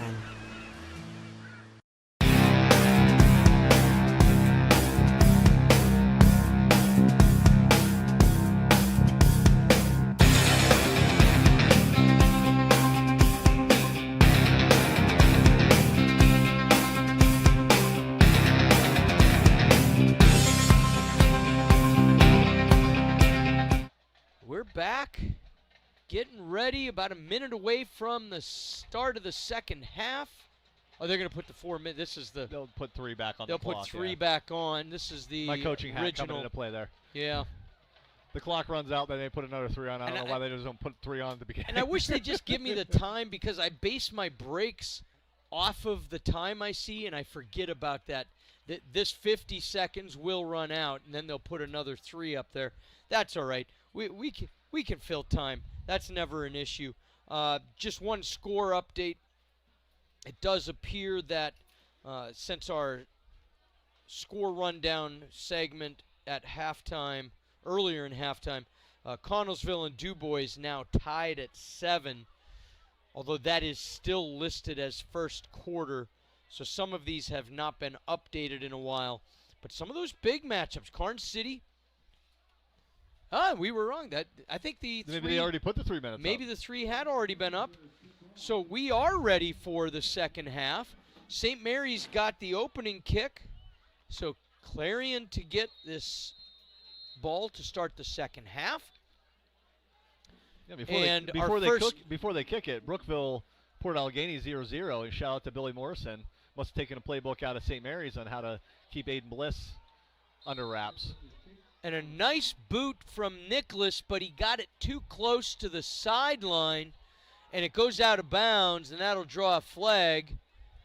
Now, what do you do here, Mike? Do you make them re-kick, or do you take the yardage? Well, you can play the game. I'm guessing that you have Mason Burford and Ethan Rex back there. You're probably going to make them kick again. You're picking your poison at that point. I was honestly a little bit surprised that they're trying to kick the ball towards Ethan Reck's side with what he's done in this game on both sides of the ball. Apparently we're trying to give him a third side of the ball to make a play on. But Mason Burford, also fantastic player. So, they're trying to kick the ball down the numbers. That's what's happening here. Keep it away from the players themselves. So that's hard. I'm kind of surprised they haven't done some sort of squib. Well, keep in mind, this is St. Mary's first kickoff of the game. So we haven't seen the kicking duties tonight. But I was just going to ask you, take the 5 yards away. Are we going to see a simple squib here? So Mason Nicholas being asked to do it again. Clarion wants another shot at this. So no time off the clock. Take 2. This one is going to get a little squib. Received by the up man. He could have very simply let that go. He's going to get some yardage, though, because that was probably going to go out of bounds unless that took a goofy bounce. Yeah, really nice tackle there, actually, from Gus Herzing. He made a heck of a play and coming back to the ball, because that squib kick, things kind of get a little bit jammed up. You're not really sure what's happening. Gus did a really great job of coming back and making a tackle from behind right there. Got a man down. I think is it 55? Yeah, it looks like 55. That's what my eyes see. So it looks like Aaron McDonald being tended to. Nope, 59. 59, I apologize. That's the freshman, Chase Van Alstyne. He's already sitting up. Looks like he's going to be okay, getting off the field. And then he jogs to the sideline just fine. But Jackson Marinvitz, pronounce his name. Maranvitz? I'll go with it. The angle of Nicholas's kick, he very easily could have just stepped aside and let another one go out of bounds. Chose to receive it and ends up getting 15 to 20 yards. Yeah, nice little return there. Ball sits inside Dutch territory, 1st and 10. Under center with the man in motion, they give it to him. He's going to try to get around the end, and he does. Good gain on first down. That is number 8. That is the return man, Jackson Maravitz. Yep. Usually at Maravins. Moravins. Okay. I Yeah, apologize. Nice little jet sweep there by the Clarion Wildcats. And 2nd and 2. I usually try to get pronunciations before the game for the opposing team. If you're listening from Clarion, my apologies. Handoff goes to the up the middle. I followed the motion man. I bid on the fake, and that's going to go for big yardage. I think that was Alex Love inside the 20 to the 17-yard line, and Clarion moving the ball downfield quickly. Yeah, Clarion obviously on that first play of the drive, running the jet sweep, stretching the defense horizontally. Then they fake the jet coming back this way and hit the trap up inside. Not only but I think the Dutch defense bit the fake as well. Hinman, he spent most of the first half in shotgun. He's been under center, and now he gives it to the second man. And this time, Tyler Shealy says, I got you. Yeah, Tyler absolutely set the edge there, did a really good job. Kept his outside arm, outside leg free and made a nice play on the ball carrier. Great job by Tyler. And that's a big loss. Going to bring the ball back to the 23-yard line. Call it a loss of 6 on the play. And it'll be 2nd down and 16. Seems like the story of the game here, Rick, that it's, 2 steps forward and 1 step back. We have a couple really good plays. Both teams. And then, both teams. They just can't kind of get out of their own way at this point. And that's why we have a score 7-0 with nearly a full half to play. Motion man. This time he's going to get it. Trying to find the edge. Ethan Rex breaks a tackle, but then is brought down by Landon Cook. Bruno Stager had him wrapped up, but couldn't bring him down. But when he escaped, I think he only got about another yard before Landon Cook finished the deal. Yeah, good job by Bruno Stager stepping up, trying to make a play there. You're asking a freshman to do a heck of a lot in that situation. He did the best he could, but, at least slowed him down so they could make the tackle. So gets back the 6 that were lost on the previous play, and now it's 3rd and 10. Motion man. Going to give it to the near side. This is Rex. Tripped up. Nice play by Matthew Gilmore, and Rex is upset with himself. He thought he had a clear shot to the end zone, and it's going to bring up 4th down. Really good job by Matthew Gilmore there, stepping up. I believe that's his 2nd shoestring tackle of the night. He was out-leveraged, definitely, for sure. Coming to the outside here, Rex, obviously a really good athlete. He made a nice play to make that tackle in the open field. Ball sits on the 12. Gain of 5 on that play makes it 4th and 5. Would be a 29-yard field goal, but Clarion's going to keep the offense out. Hinman under center. Brings the man in motion. He's going to roll. Hinman looking. Pass in the end zone, and it is caught for the touchdown. Guess who? Rex. Looks like Ethan Rex scanning the field for laundry.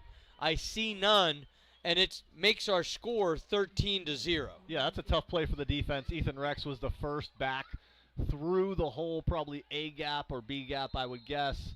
Kind of got lost in the wash as he came through. Clarion definitely going back to the wing T concepts here. Low snap, but gets it down. Kick is up and good. And now Clarion leads 14-0. You're listening to Dutch Football on the River 98.9 and the River 989 YouTube channel.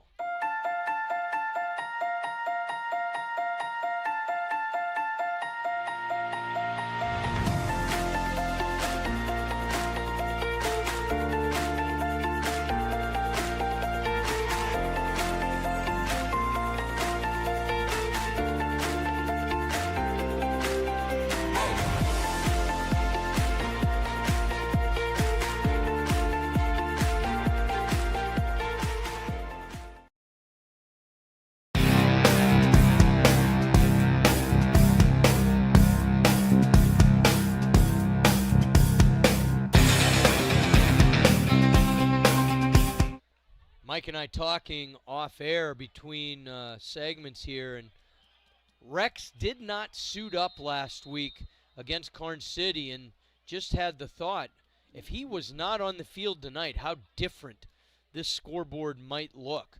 As it is, it's 14-0. The kick Near side, is this one going to trickle out of bounds? It does, and that's going to bring the flag. Yeah, Frankie Smith got the bounce that he thought he was going to get last time, right? When he kind of got stuck there around the 5-yard line, had to pick up the ball and go with it. This one actually travels out of bounds. He gets the bounce that he thought he was going to get. And I think it looks like the Dutch are going to take the penalty instead of making them re-kick. So it's going to be 1st and 10, St. Mary's, from their own 35-yard line. 14-0, Clarion leads the Flying Dutchman, but we still have 8:25 to go at 8:25 p.m. One of those ironic little things that sometimes the happens. Dutch are kind of in a spot here, though. They really don't want to be down 14 points.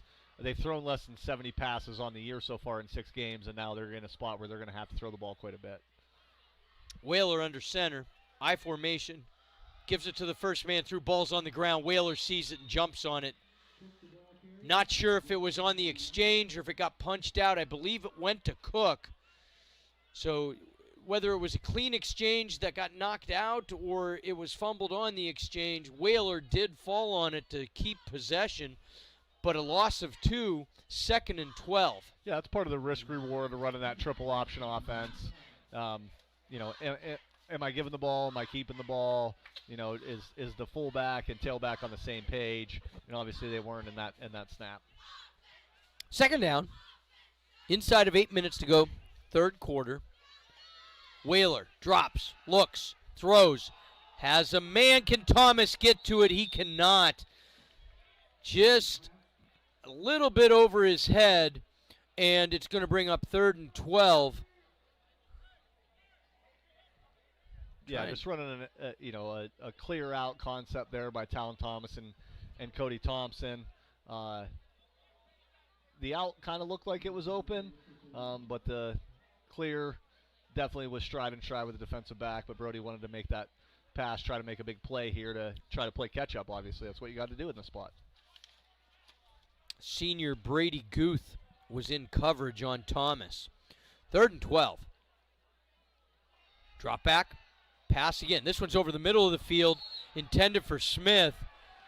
Dutch faithful want a flag, but when it comes right down to it, Mike, how my eyes see that pass was behind the intended target, which kind of led to the little bit of contact that there was. Yeah, absolutely. The defender there is in a trail position, and when you have to come back to the ball, the receiver's leaning into that defender.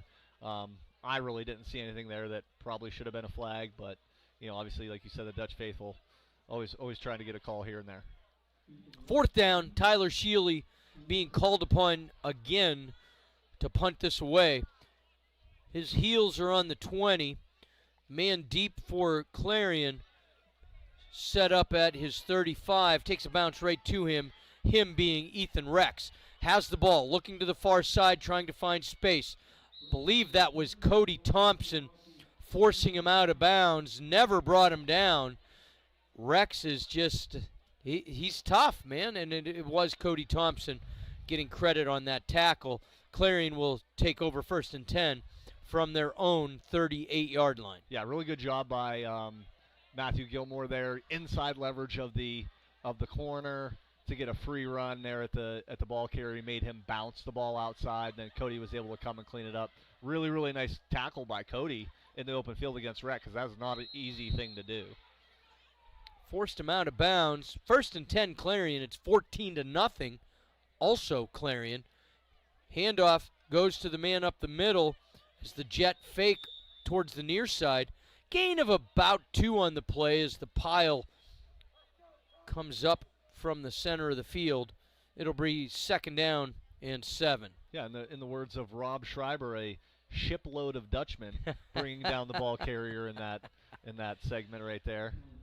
I haven't seen him in a while. The old PA announcer and former middle school teacher. 2nd and 7. Hinman under center. There's that motion man again. Gives it to Marinvins. And short gain, about 2 on the play. And it's going to bring up 3rd down and 5, maybe 6, depending on where they spot it. maybe even 4. Call it a long 4 for Clarion.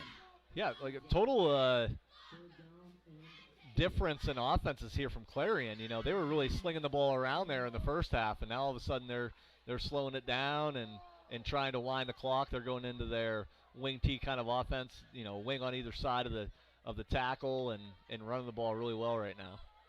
Under center again. It's been this whole half. Same formation. This one comes to Rex on the near side.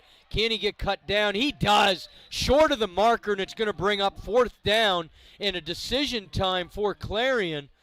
Do they take the chance, Mike? They're near midfield, but should they come up short, Dutch have good field position.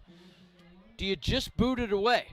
Nope, they're going for it. They're coming out with the quarterback. They're huddling up and going to discuss a play. They're definitely gonna go for it here. 4th and 1.5. Yeah, looking at where the marker is on the far side compared to the ball, I'd say it is a full 1.5. Shotgun now, not under center this time. Going to keep it himself. Charges the line. He's got the distance and more. Hinman kicks it outside. Finally brought down inside the 45 to the 43-yard line, and it's going to move the sticks. Well, in high school football, you can't do the old Philadelphia Eagle tush push. So what they decided to do was go in the shotgun formation with a back on either side, let them lead through, and then the quarterback came behind them instead of getting pushed by the quarterback in the NFL. So obviously a good play call there by the Wildcats. He also has a head of steam from the shotgun position instead of being under center. Ends up getting 8 on the play. He only needed the 1.5. It's 1st and 10 Clarion. 4:36 to go. Handoff to the 3rd man, and that is Rex inside the 40 down to the 37. 2nd and about 4 following the 1st down play. Yeah, Clarion back into their double wing T kind of set. Just trying to run the ball down the Dutch's throat, to be honest with you. They've got so many options from that with the motion man and the number of fakes.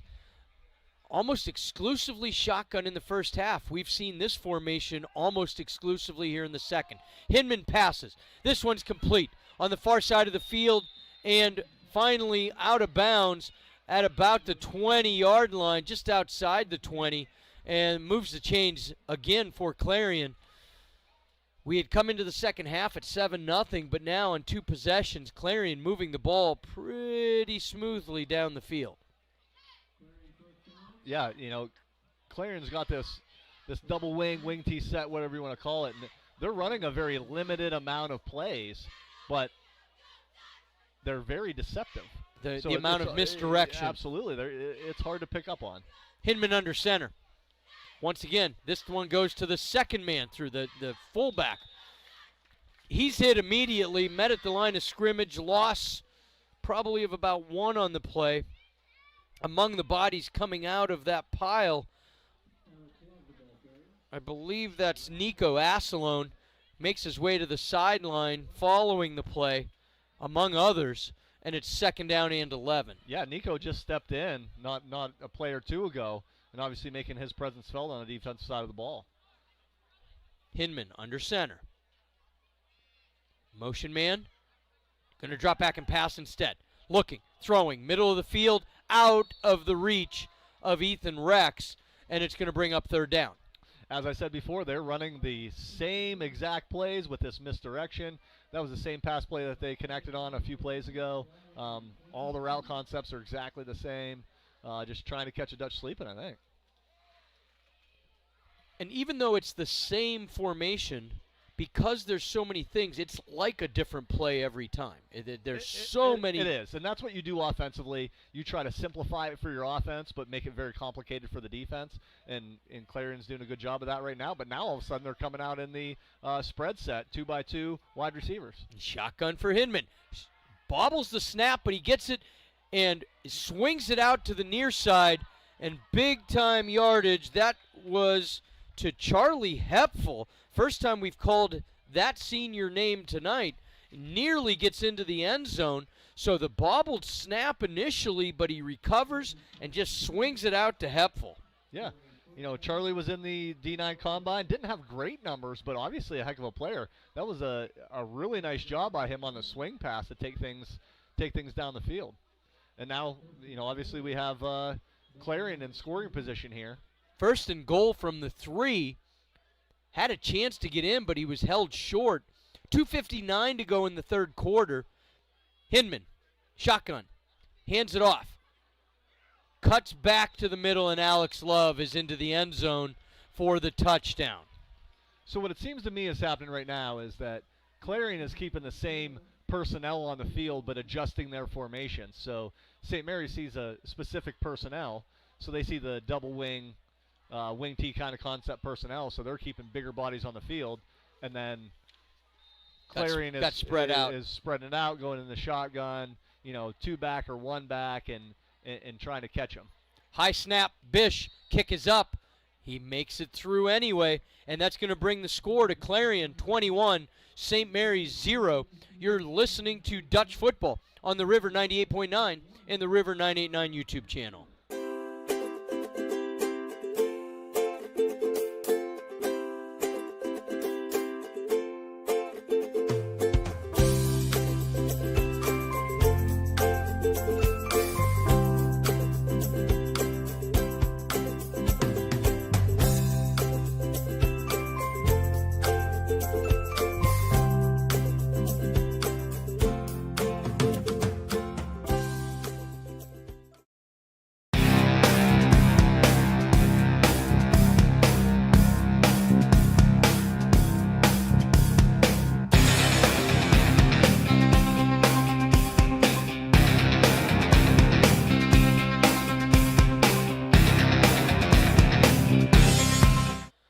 Back at Dutch Country Stadium, where our score is now 21-0. Central Clarion with 2 third-quarter touchdowns. This one coming from Alex Love. The kick down the center of the field. Frankie Smith at his 13 with the head of steam, and he's still going. On his feet. Can he get to the outside? Out over midfield into Clarion territory, and Frankie Smith with a nice run back. Little bit of life for the Dutchman. After falling behind 21-0, Frankie Smith getting the job done on the kickoff. Absolutely. What a spark by Frankie Smith there. And I'll tell you what, the fact that his mouthpiece is now hanging off his helmet, I think there was a face mask somewhere in there that might have been missed. But Frankie did a really good job bobbing and weaving and getting down the field, gives the Dutch the ball on their side of the field. He's going to go line up as the far side receiver. Thomas to the near side. I formation, Whaler under center. Down 21-0. Fakes the handoff. Whaler's going to keep it himself. Gets near the 45 for a gain of about 3 yards. Yeah, back to the triple option. St. Mary's sticking to their guns. Or, last series they kind of tried to sling it out a little bit and didn't have a ton of success with that. So must be saying, hey, we're just going to stick to our guns and run this triple option and try to run the ball and see what we can do. Second down and 6. They gave him 4. Might be generous. Whaler under center. He's got 2 receivers to the far side this time. Handoff. Went to Cook. He's got a little bit of room. Has his foot taken out from underneath him, but not before he gets inside the 30, down to the 26-yard line. And a little bit of life for St. Mary's. Frankie Smith on the kickoff return. Couple of plays later, it's 1st and 10 inside Clarion territory, getting deep. Yeah, really good job by St. Mary's there. Instead of going with the pro I set with a receiver to either side, they go with a twin set trying to soften up that edge of the defense. Called it about a gain of 20 for Cook. End around, this is going to be Talon Thomas trying to get ahead of steam, gets cut down, but he does get inside the 20, inside the 15, down to the 14. Yeah. St. Mary's run the old razor play there, which is a reverse, right? So they're looking at that triple option, but the inside slot receiver, and they went that 2-receiver set, comes back through and takes the pitch. Really nice play by Talon Thomas there. Wanted more. You could tell by his body language he was hoping for maybe getting all the way in, but at the 14-yard line, Whaler under center. Handoff. Keeps it himself. I bit on the fake. Down to the 10. depending on the spot. So gain of about 4, maybe 5 for Whaler. Trying to get on the board. Absolutely, and even though they're running the ball, they're not burning a ton of clock here. They're running the ball efficiently. They're getting plays in quick. I think they're doing a really nice job of being efficient at what they do best. And Cook's gain was for 20 and Thomas for 12, so they got a couple of big chunks all at once. I don't think 4-yard gains with a bunch of first downs at this point in the game is going to be good. No. They're getting some big plays along with the 4-yarders. Whaler's going to give it to Field. Has some room. Down close to first down. We'll have to see what the mark is. That's probably going to end the quarter. Just got tripped up by Charlie Hepful there. I think if Andrew's able to step over him because he dove to make that tackle, I think if Andrew's able to step over there, he gets into the end zone. But really nice play by Charlie Hepful to make that tackle. It is going to take us to the end of the third, and I was probably a little more optimistic on the spot. It's going to be about 3rd and 3 when we come back. Right now it's Central Clarion 21, St. Mary's 0 after 3 quarters of play. You're listening to Dutch Football on the River 98.9 and the River 989 YouTube channel. If you're fixing it up or building it new, Burke's is the first place to go.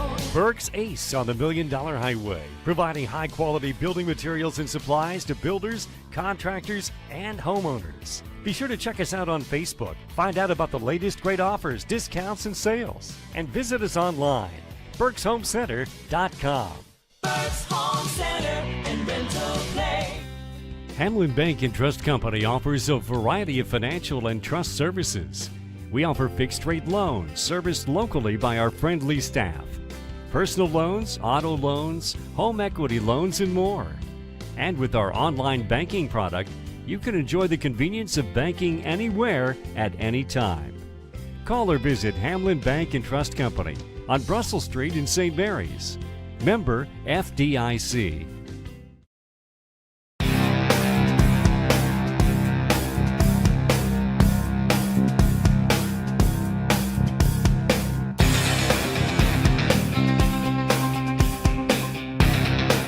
Well, back for the fourth quarter, Mike. It's 21-0 Clarion leading the Flying Dutchman.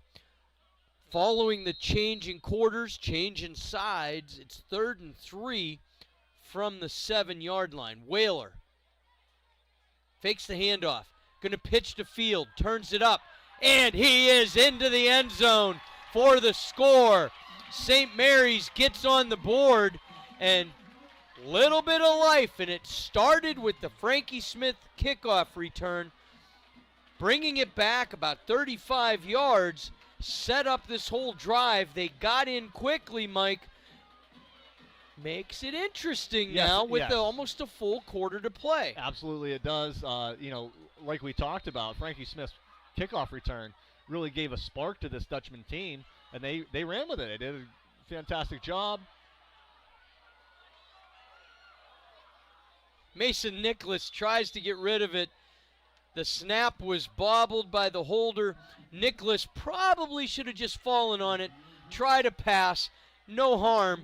Makes our score 21-6. The Dutch are on the board on the River 98.9 and the River 989 YouTube channel.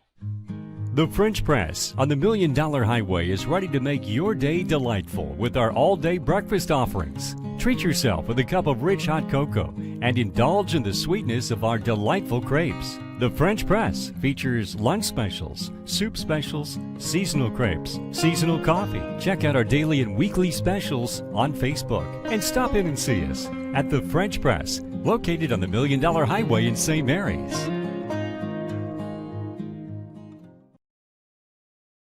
You're just going for 2. Yeah. Mm-hmm. So following the Andrew Field 7-yard touchdown run to start the fourth quarter, our score is now 21-6. And now you're looking for a big play, special teams or defensively, Mike. They're 2 scores away. It's still a hill to climb, but the 0 is gone. Yes, it is. They got on the board. They got some momentum, and we all know football is a big momentum game. So hopefully they can make something happen here. and we'll see what happens. Mason Nicholas, squib kick up the middle, received at the 35 by one of the up men and brought down almost immediately. And Clarion will take over 1st and 10 from their own 41, 42-yard line. Looks like they're going to spot it at the 41. 11:45 to go, so we're only 15 seconds into this final quarter. St. Mary's defense played so well in the first half. They've had their hands full with the formation change here in the second, but if they can stand strong, give the offense a chance, they're back on the field to face the Clarion offense. Hinman going to give the handoff to the third man coming from the far side. That is going to be a short gain, and it's the name I've struggled with all night. Moravins. I think I've said it different every time I've tried to pronounce it. My apologies. Well, a much easier name to say, Cody Thompson, came through, folded back inside from his outside linebacker position to thwart that counter sort of play that they've been running. Jet away, dive, counter coming back. They did a really good job at defending that there. And now Hinman's going to drop into the shotgun. Fakes the handoff. No, he gives it away. That's Rex. And the Dutch line give the tackle to any one of about 5 bodies there.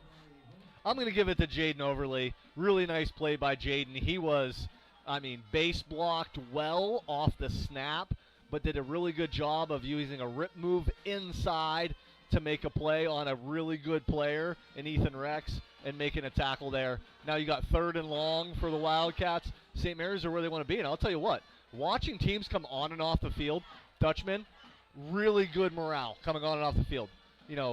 Giving high fives, they're excited. Clarion kind of the opposite of that coming into this drive. 3rd and 7. Dutch defense needs to hold.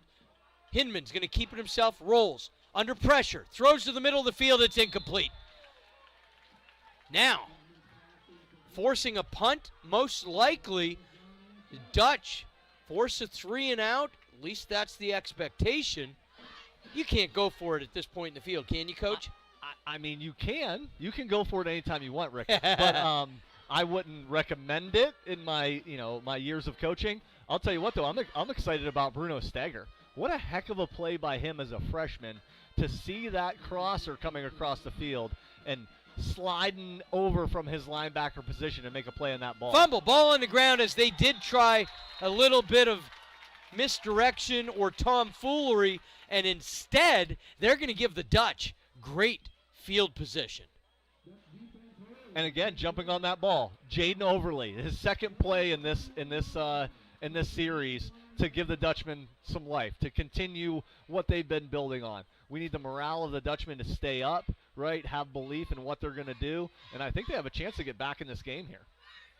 They have the ball at the Clarion 41 instead of just a clean punt, which would have put St. Mary's back even if they get it up to the 35. Instead, St. Mary's with good field position. Whaler is going to start this possession under center. Pitches out to field. Has a little bit of space. Plows forward inside the 35 to about the 34. Well, they're going to give him the 35-yard stripe. Gain on the play of 6, however, for Andrew Field. Really nice play there on the triple option. They've been running successfully here. Fake the dive well. Both inside linebackers crash down on the dive. Gives you a little spot outside. Brody pitches it out to Andrew Field, and he does what he does.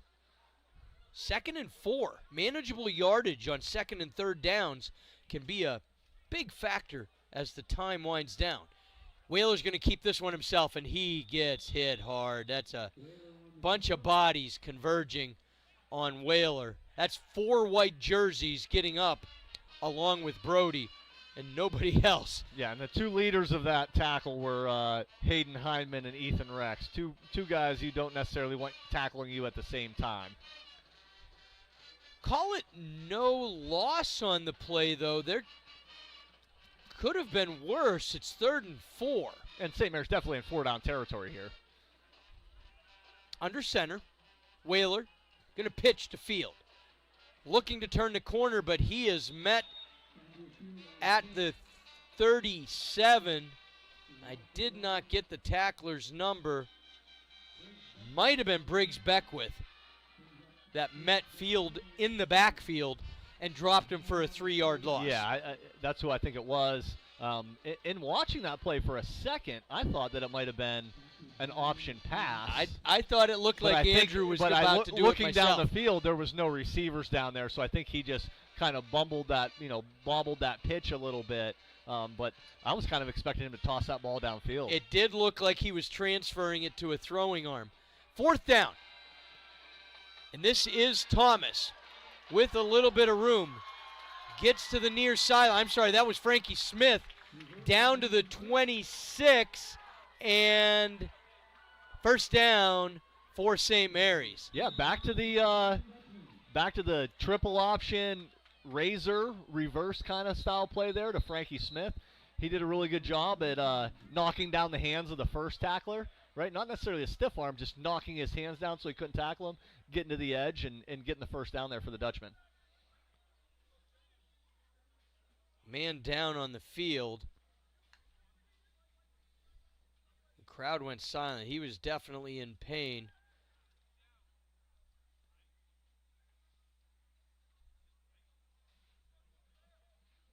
I think this one's going to take a few seconds. Johnny, we're going to send it back for a short break. We'll be back on the River 98.9.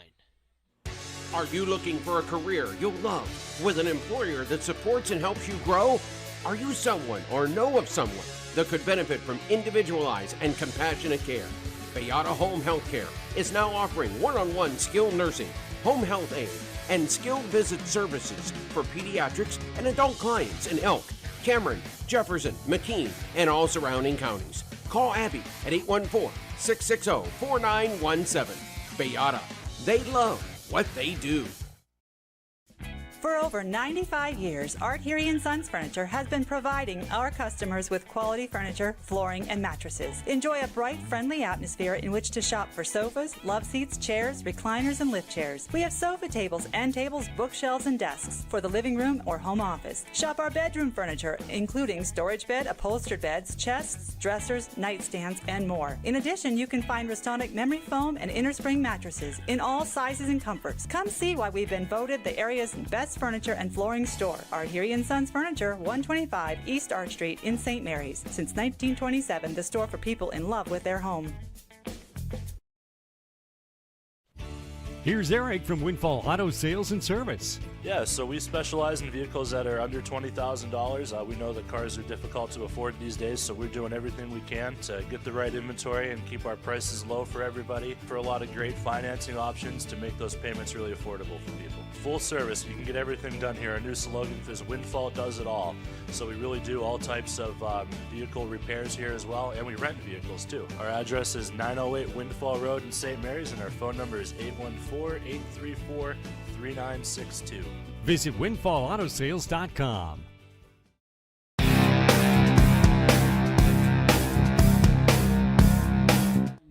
Back following the injury timeout, the injured player was Jaden Overly. Looked like lower limb of some sort. When people first started approaching him, it looked like he was reaching down. He was writhing in pain. He comes off the field. Never want to see anybody get injured, but man, as you mentioned, he had such a good sequence on the previous Dutch defensive stand, and hate to see that both for him and the team at this point in the game. But it was on a first down play, so coming out of the injury timeout, 7:59 to go in the fourth quarter, the Dutch have a first down. Ball sits on the Clarion 26-yard line. Whaler under center. He's going to pitch. Field looking. That time it almost did look like he wanted to pass. He's going to be lucky to get back to the line of scrimmage. And in fact, I believe he's going to be about 2 yards short. So that same play, I don't know if they saw something, Mike, where they wanted to use it again, but twice in a row it's been negative yardage. Yeah, well, I mean, they didn't go with a triple option, though. It was just a straight-up toss to Andrew Field. Must thought he had the speed to get to the outside. I'm guessing that Jaden Overly being hurt doesn't help you. Getting a younger player to come in and make that block, tough ask for a younger player. So, Jaden not being in there is really hurting him That's right now. his side of the line. He's a right side lineman. Handoff. Going to go to the second man through, and there is nowhere to go. Clarion converged on the ball carrier, Andrew Field. Maybe got back to the line of scrimmage, but it's going to be 3rd and long. 3rd and long here. We have another injury. Looks like it might be Andrew Field, actually, that's hurt.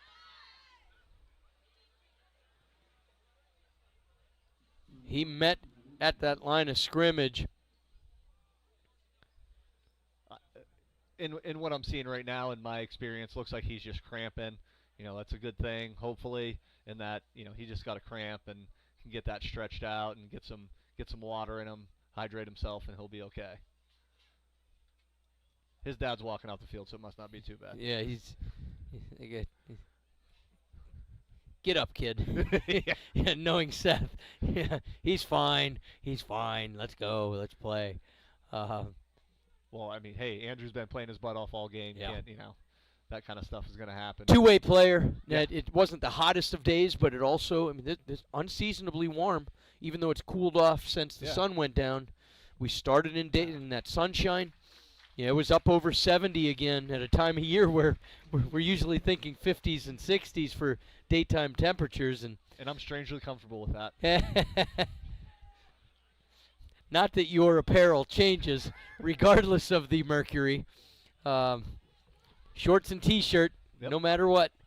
Unless somebody dies or somebody gets married, those are the only times I put on pants. So. Yep. Oh, Coach.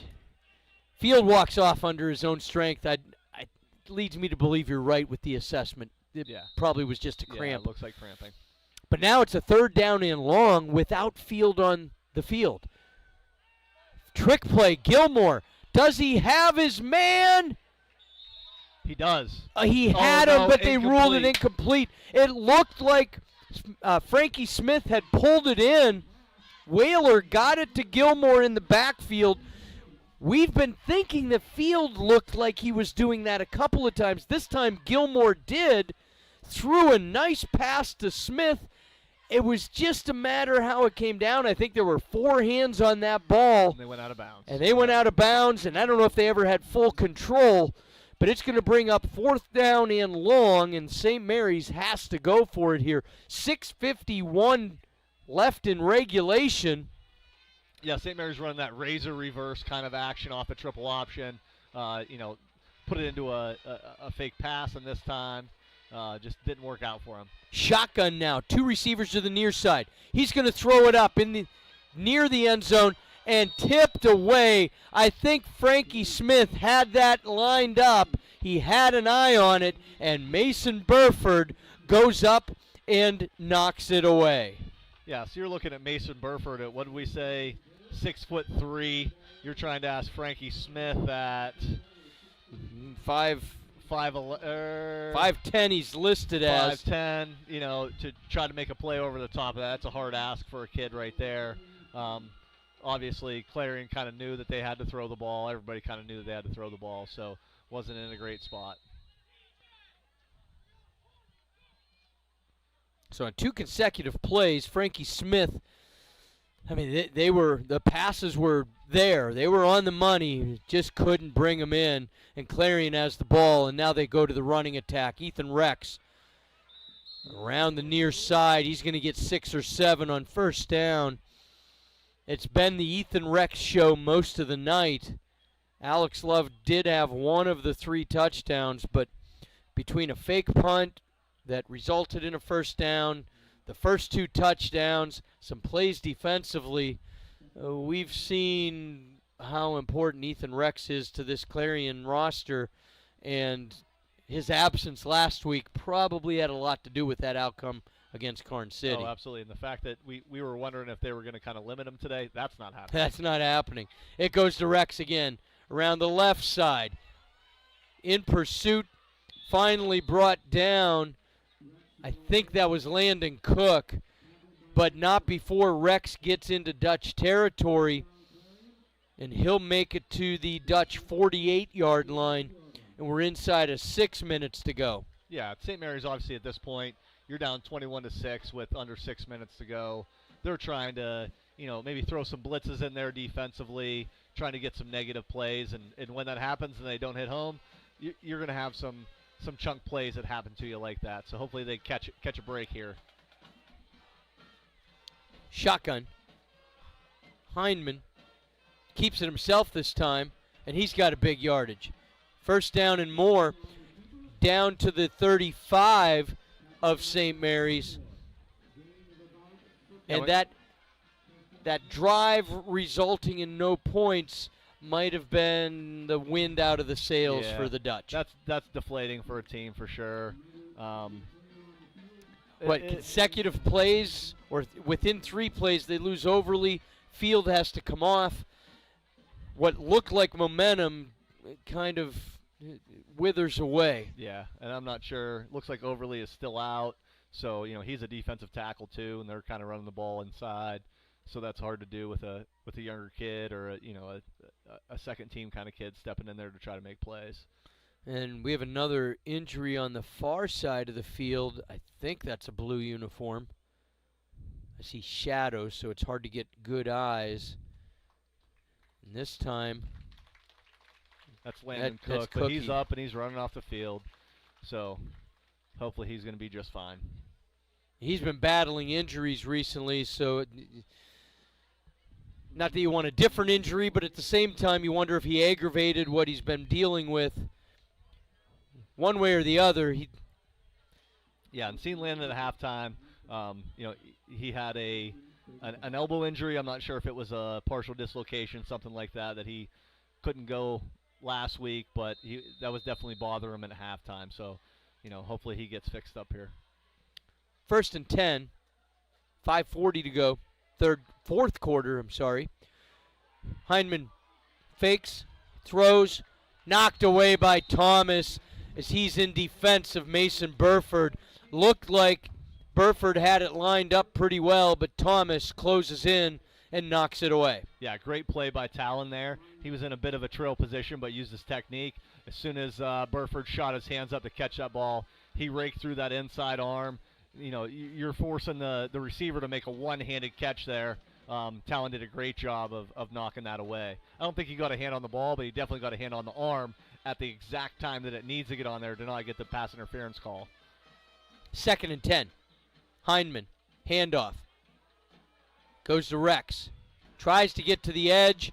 Penalty comes in. Usually what you would think of as being holding. No gain on the play or minimal gain depending on the outcome of this penalty marker. Yeah, the side judge came in, called the holding right off the bat, let them know what was going on.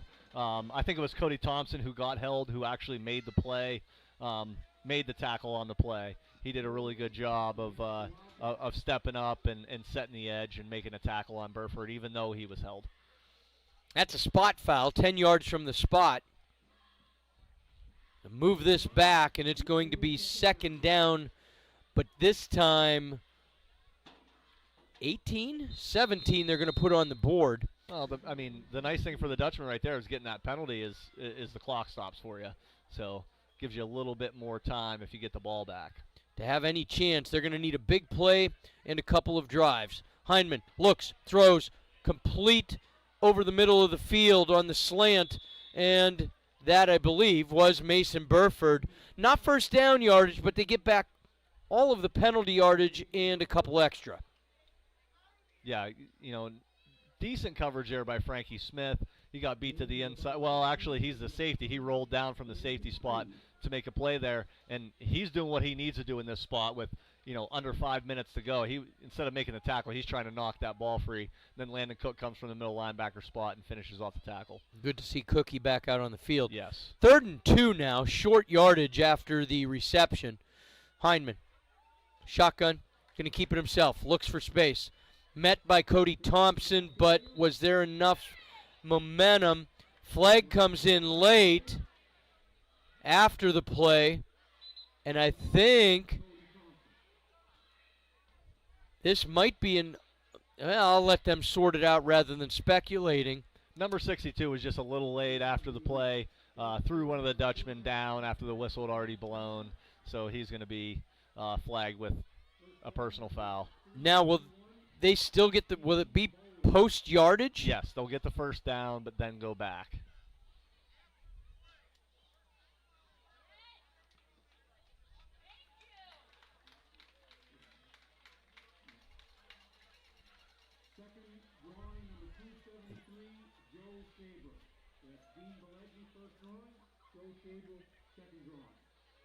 Result of the play was a first down, and after the play was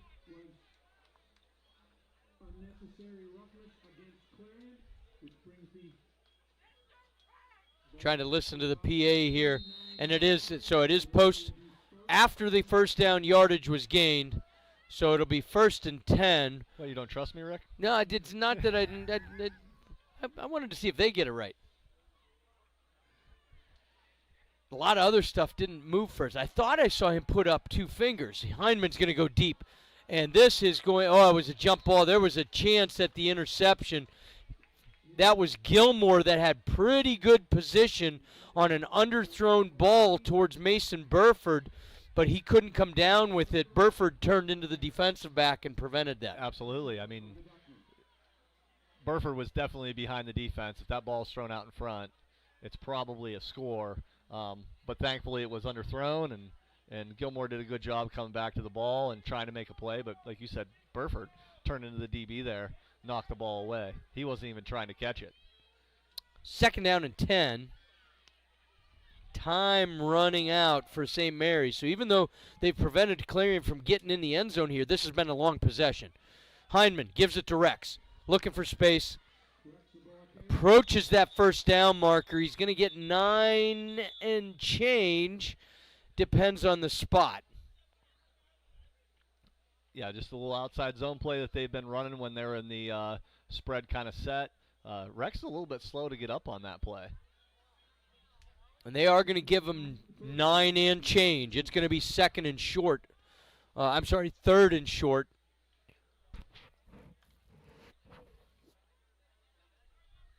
Central Clarion leads 21-6. There's 3:20 to go here in regulation. St. Mary's looking for a takeaway. They need a big play of some sort to get the ball back. They need 2 scores to have a chance here to force overtime. Running clock. Hindman takes a snap. He's met immediately and dropped. And that is Tyler Shealy coming up from his defensive end position. And the Dutch will use a timeout.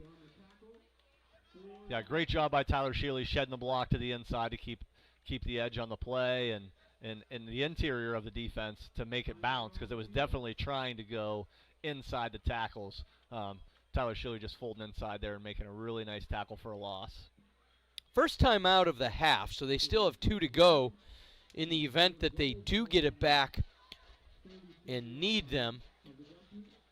2:56 on the clock, 21-6. Central Clarion leads the Dutch. Yeah, so the Dutch, they're in a rough spot right now. They need 2 scores, 2 touchdowns and a 2-point conversion at some point. So hopefully they can dial something up here and get back into this game. Central Clarion fairly deep into Dutch territory. They're not punting this one away. They're going to go for it. 4th down and 4.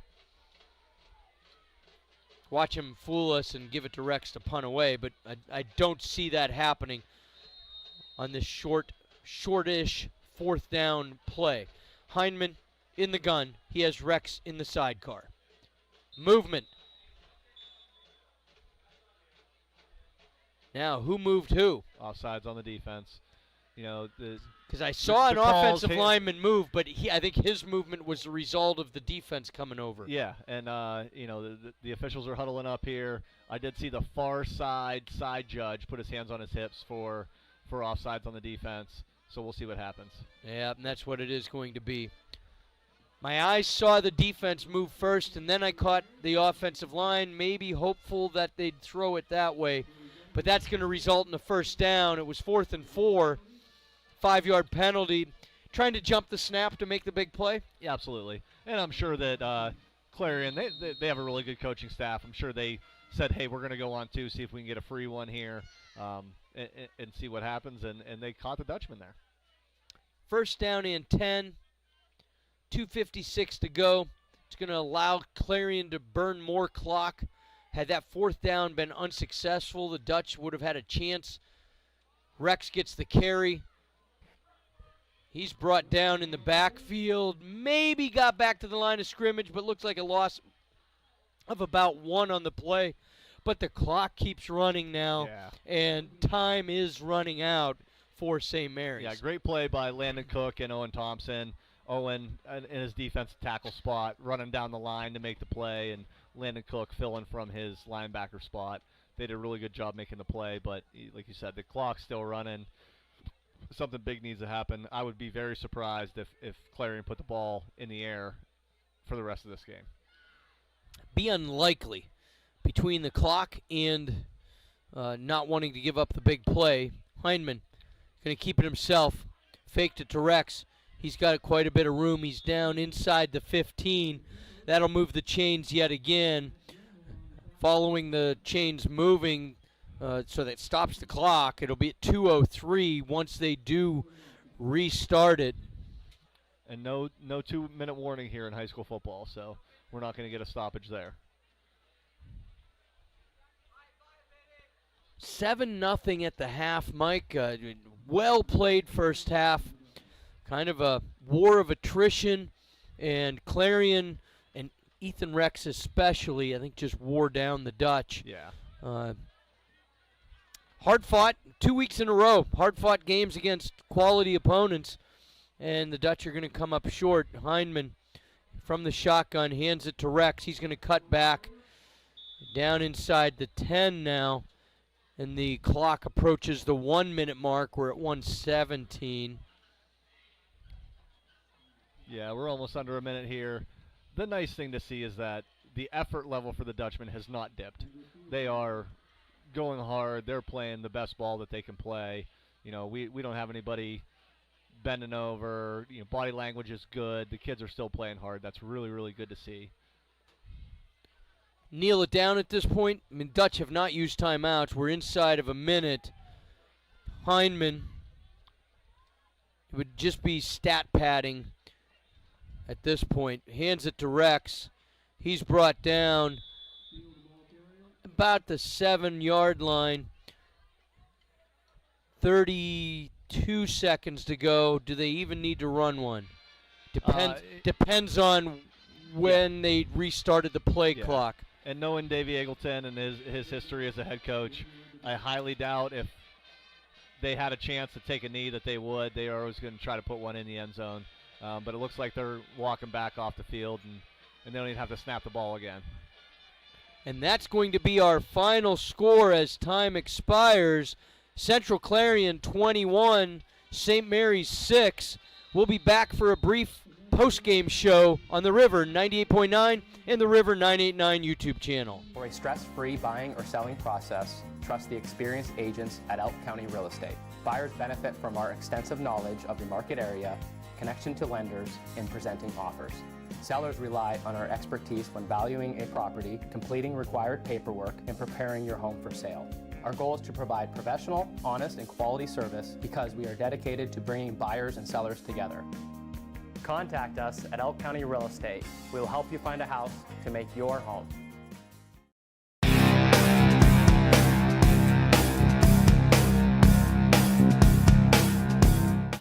Back at Dutch Country Stadium, post-game, final score, Central Clarion 21, St. Mary's 6. It was 7-0 at the half. 8:25 mark of the third quarter, 12-yard pass from Hindman to Rex. Point after was good, made it 14-0. About 5.5 minutes later, Alex Love with a 3-yard run. That kick was also good. 21-0 into the fourth quarter when Andrew Field finally got the Dutch on the board. A little bit of life, made it 21-6. That point after failed with a high snap. And Mike, we were just touching upon this towards the end of regulation. St. Mary's played hard the whole game. Just a whole lot of Ethan Rex. Yeah, I mean, he's a heck of a player, and it's hard to keep him bottled up, especially 2 weeks in a row. You know, you're talking about you got to bottle up Hayden Bliss from Port Allegheny, and they did a great job of that. Even though he had 130 some odd yards, that's a good job by a high school defense to keep him bottled up. But now Ethan Rex coming out here and just wore them down, as we said throughout the game. Just kind of wore them down, and he really got his in the second half here. So just a little bit too late, too late for the Dutchmen to come out with a win, but definitely a hard-fought game throughout the whole time. You got to be proud of what they're putting on the field and the effort of these kids the whole way through the game. So Central Clarion moves to 3-4 on the season. They get their first win in the D9 Region 1 League. They will host Bradford next week in Clarion. St. Mary's falls to 2-5, 0-2 in the D9 Region 1 League. And we'll be right back on the air next week. Mike, it's homecoming, and we're going to see a good Punxsutawney Chucks team. That's yeah, according to the preschool pickup line, they are number 1 in the state in, what are they, Quad A? So there's going to be a really good team coming in here, and hopefully the Dutch can get things sorted out and maybe get up for homecoming and have a third quality opponent in a row. Maybe they can be the thorn in the side for Punxsutawney next week. So good to have you along. Thanks for joining us on the river. For John Salder, Jeff Buheit, Mike Coons, this is Rick Gobbler. You've been listening to Dutch Football on the River 98.9 and the River 989 YouTube channel.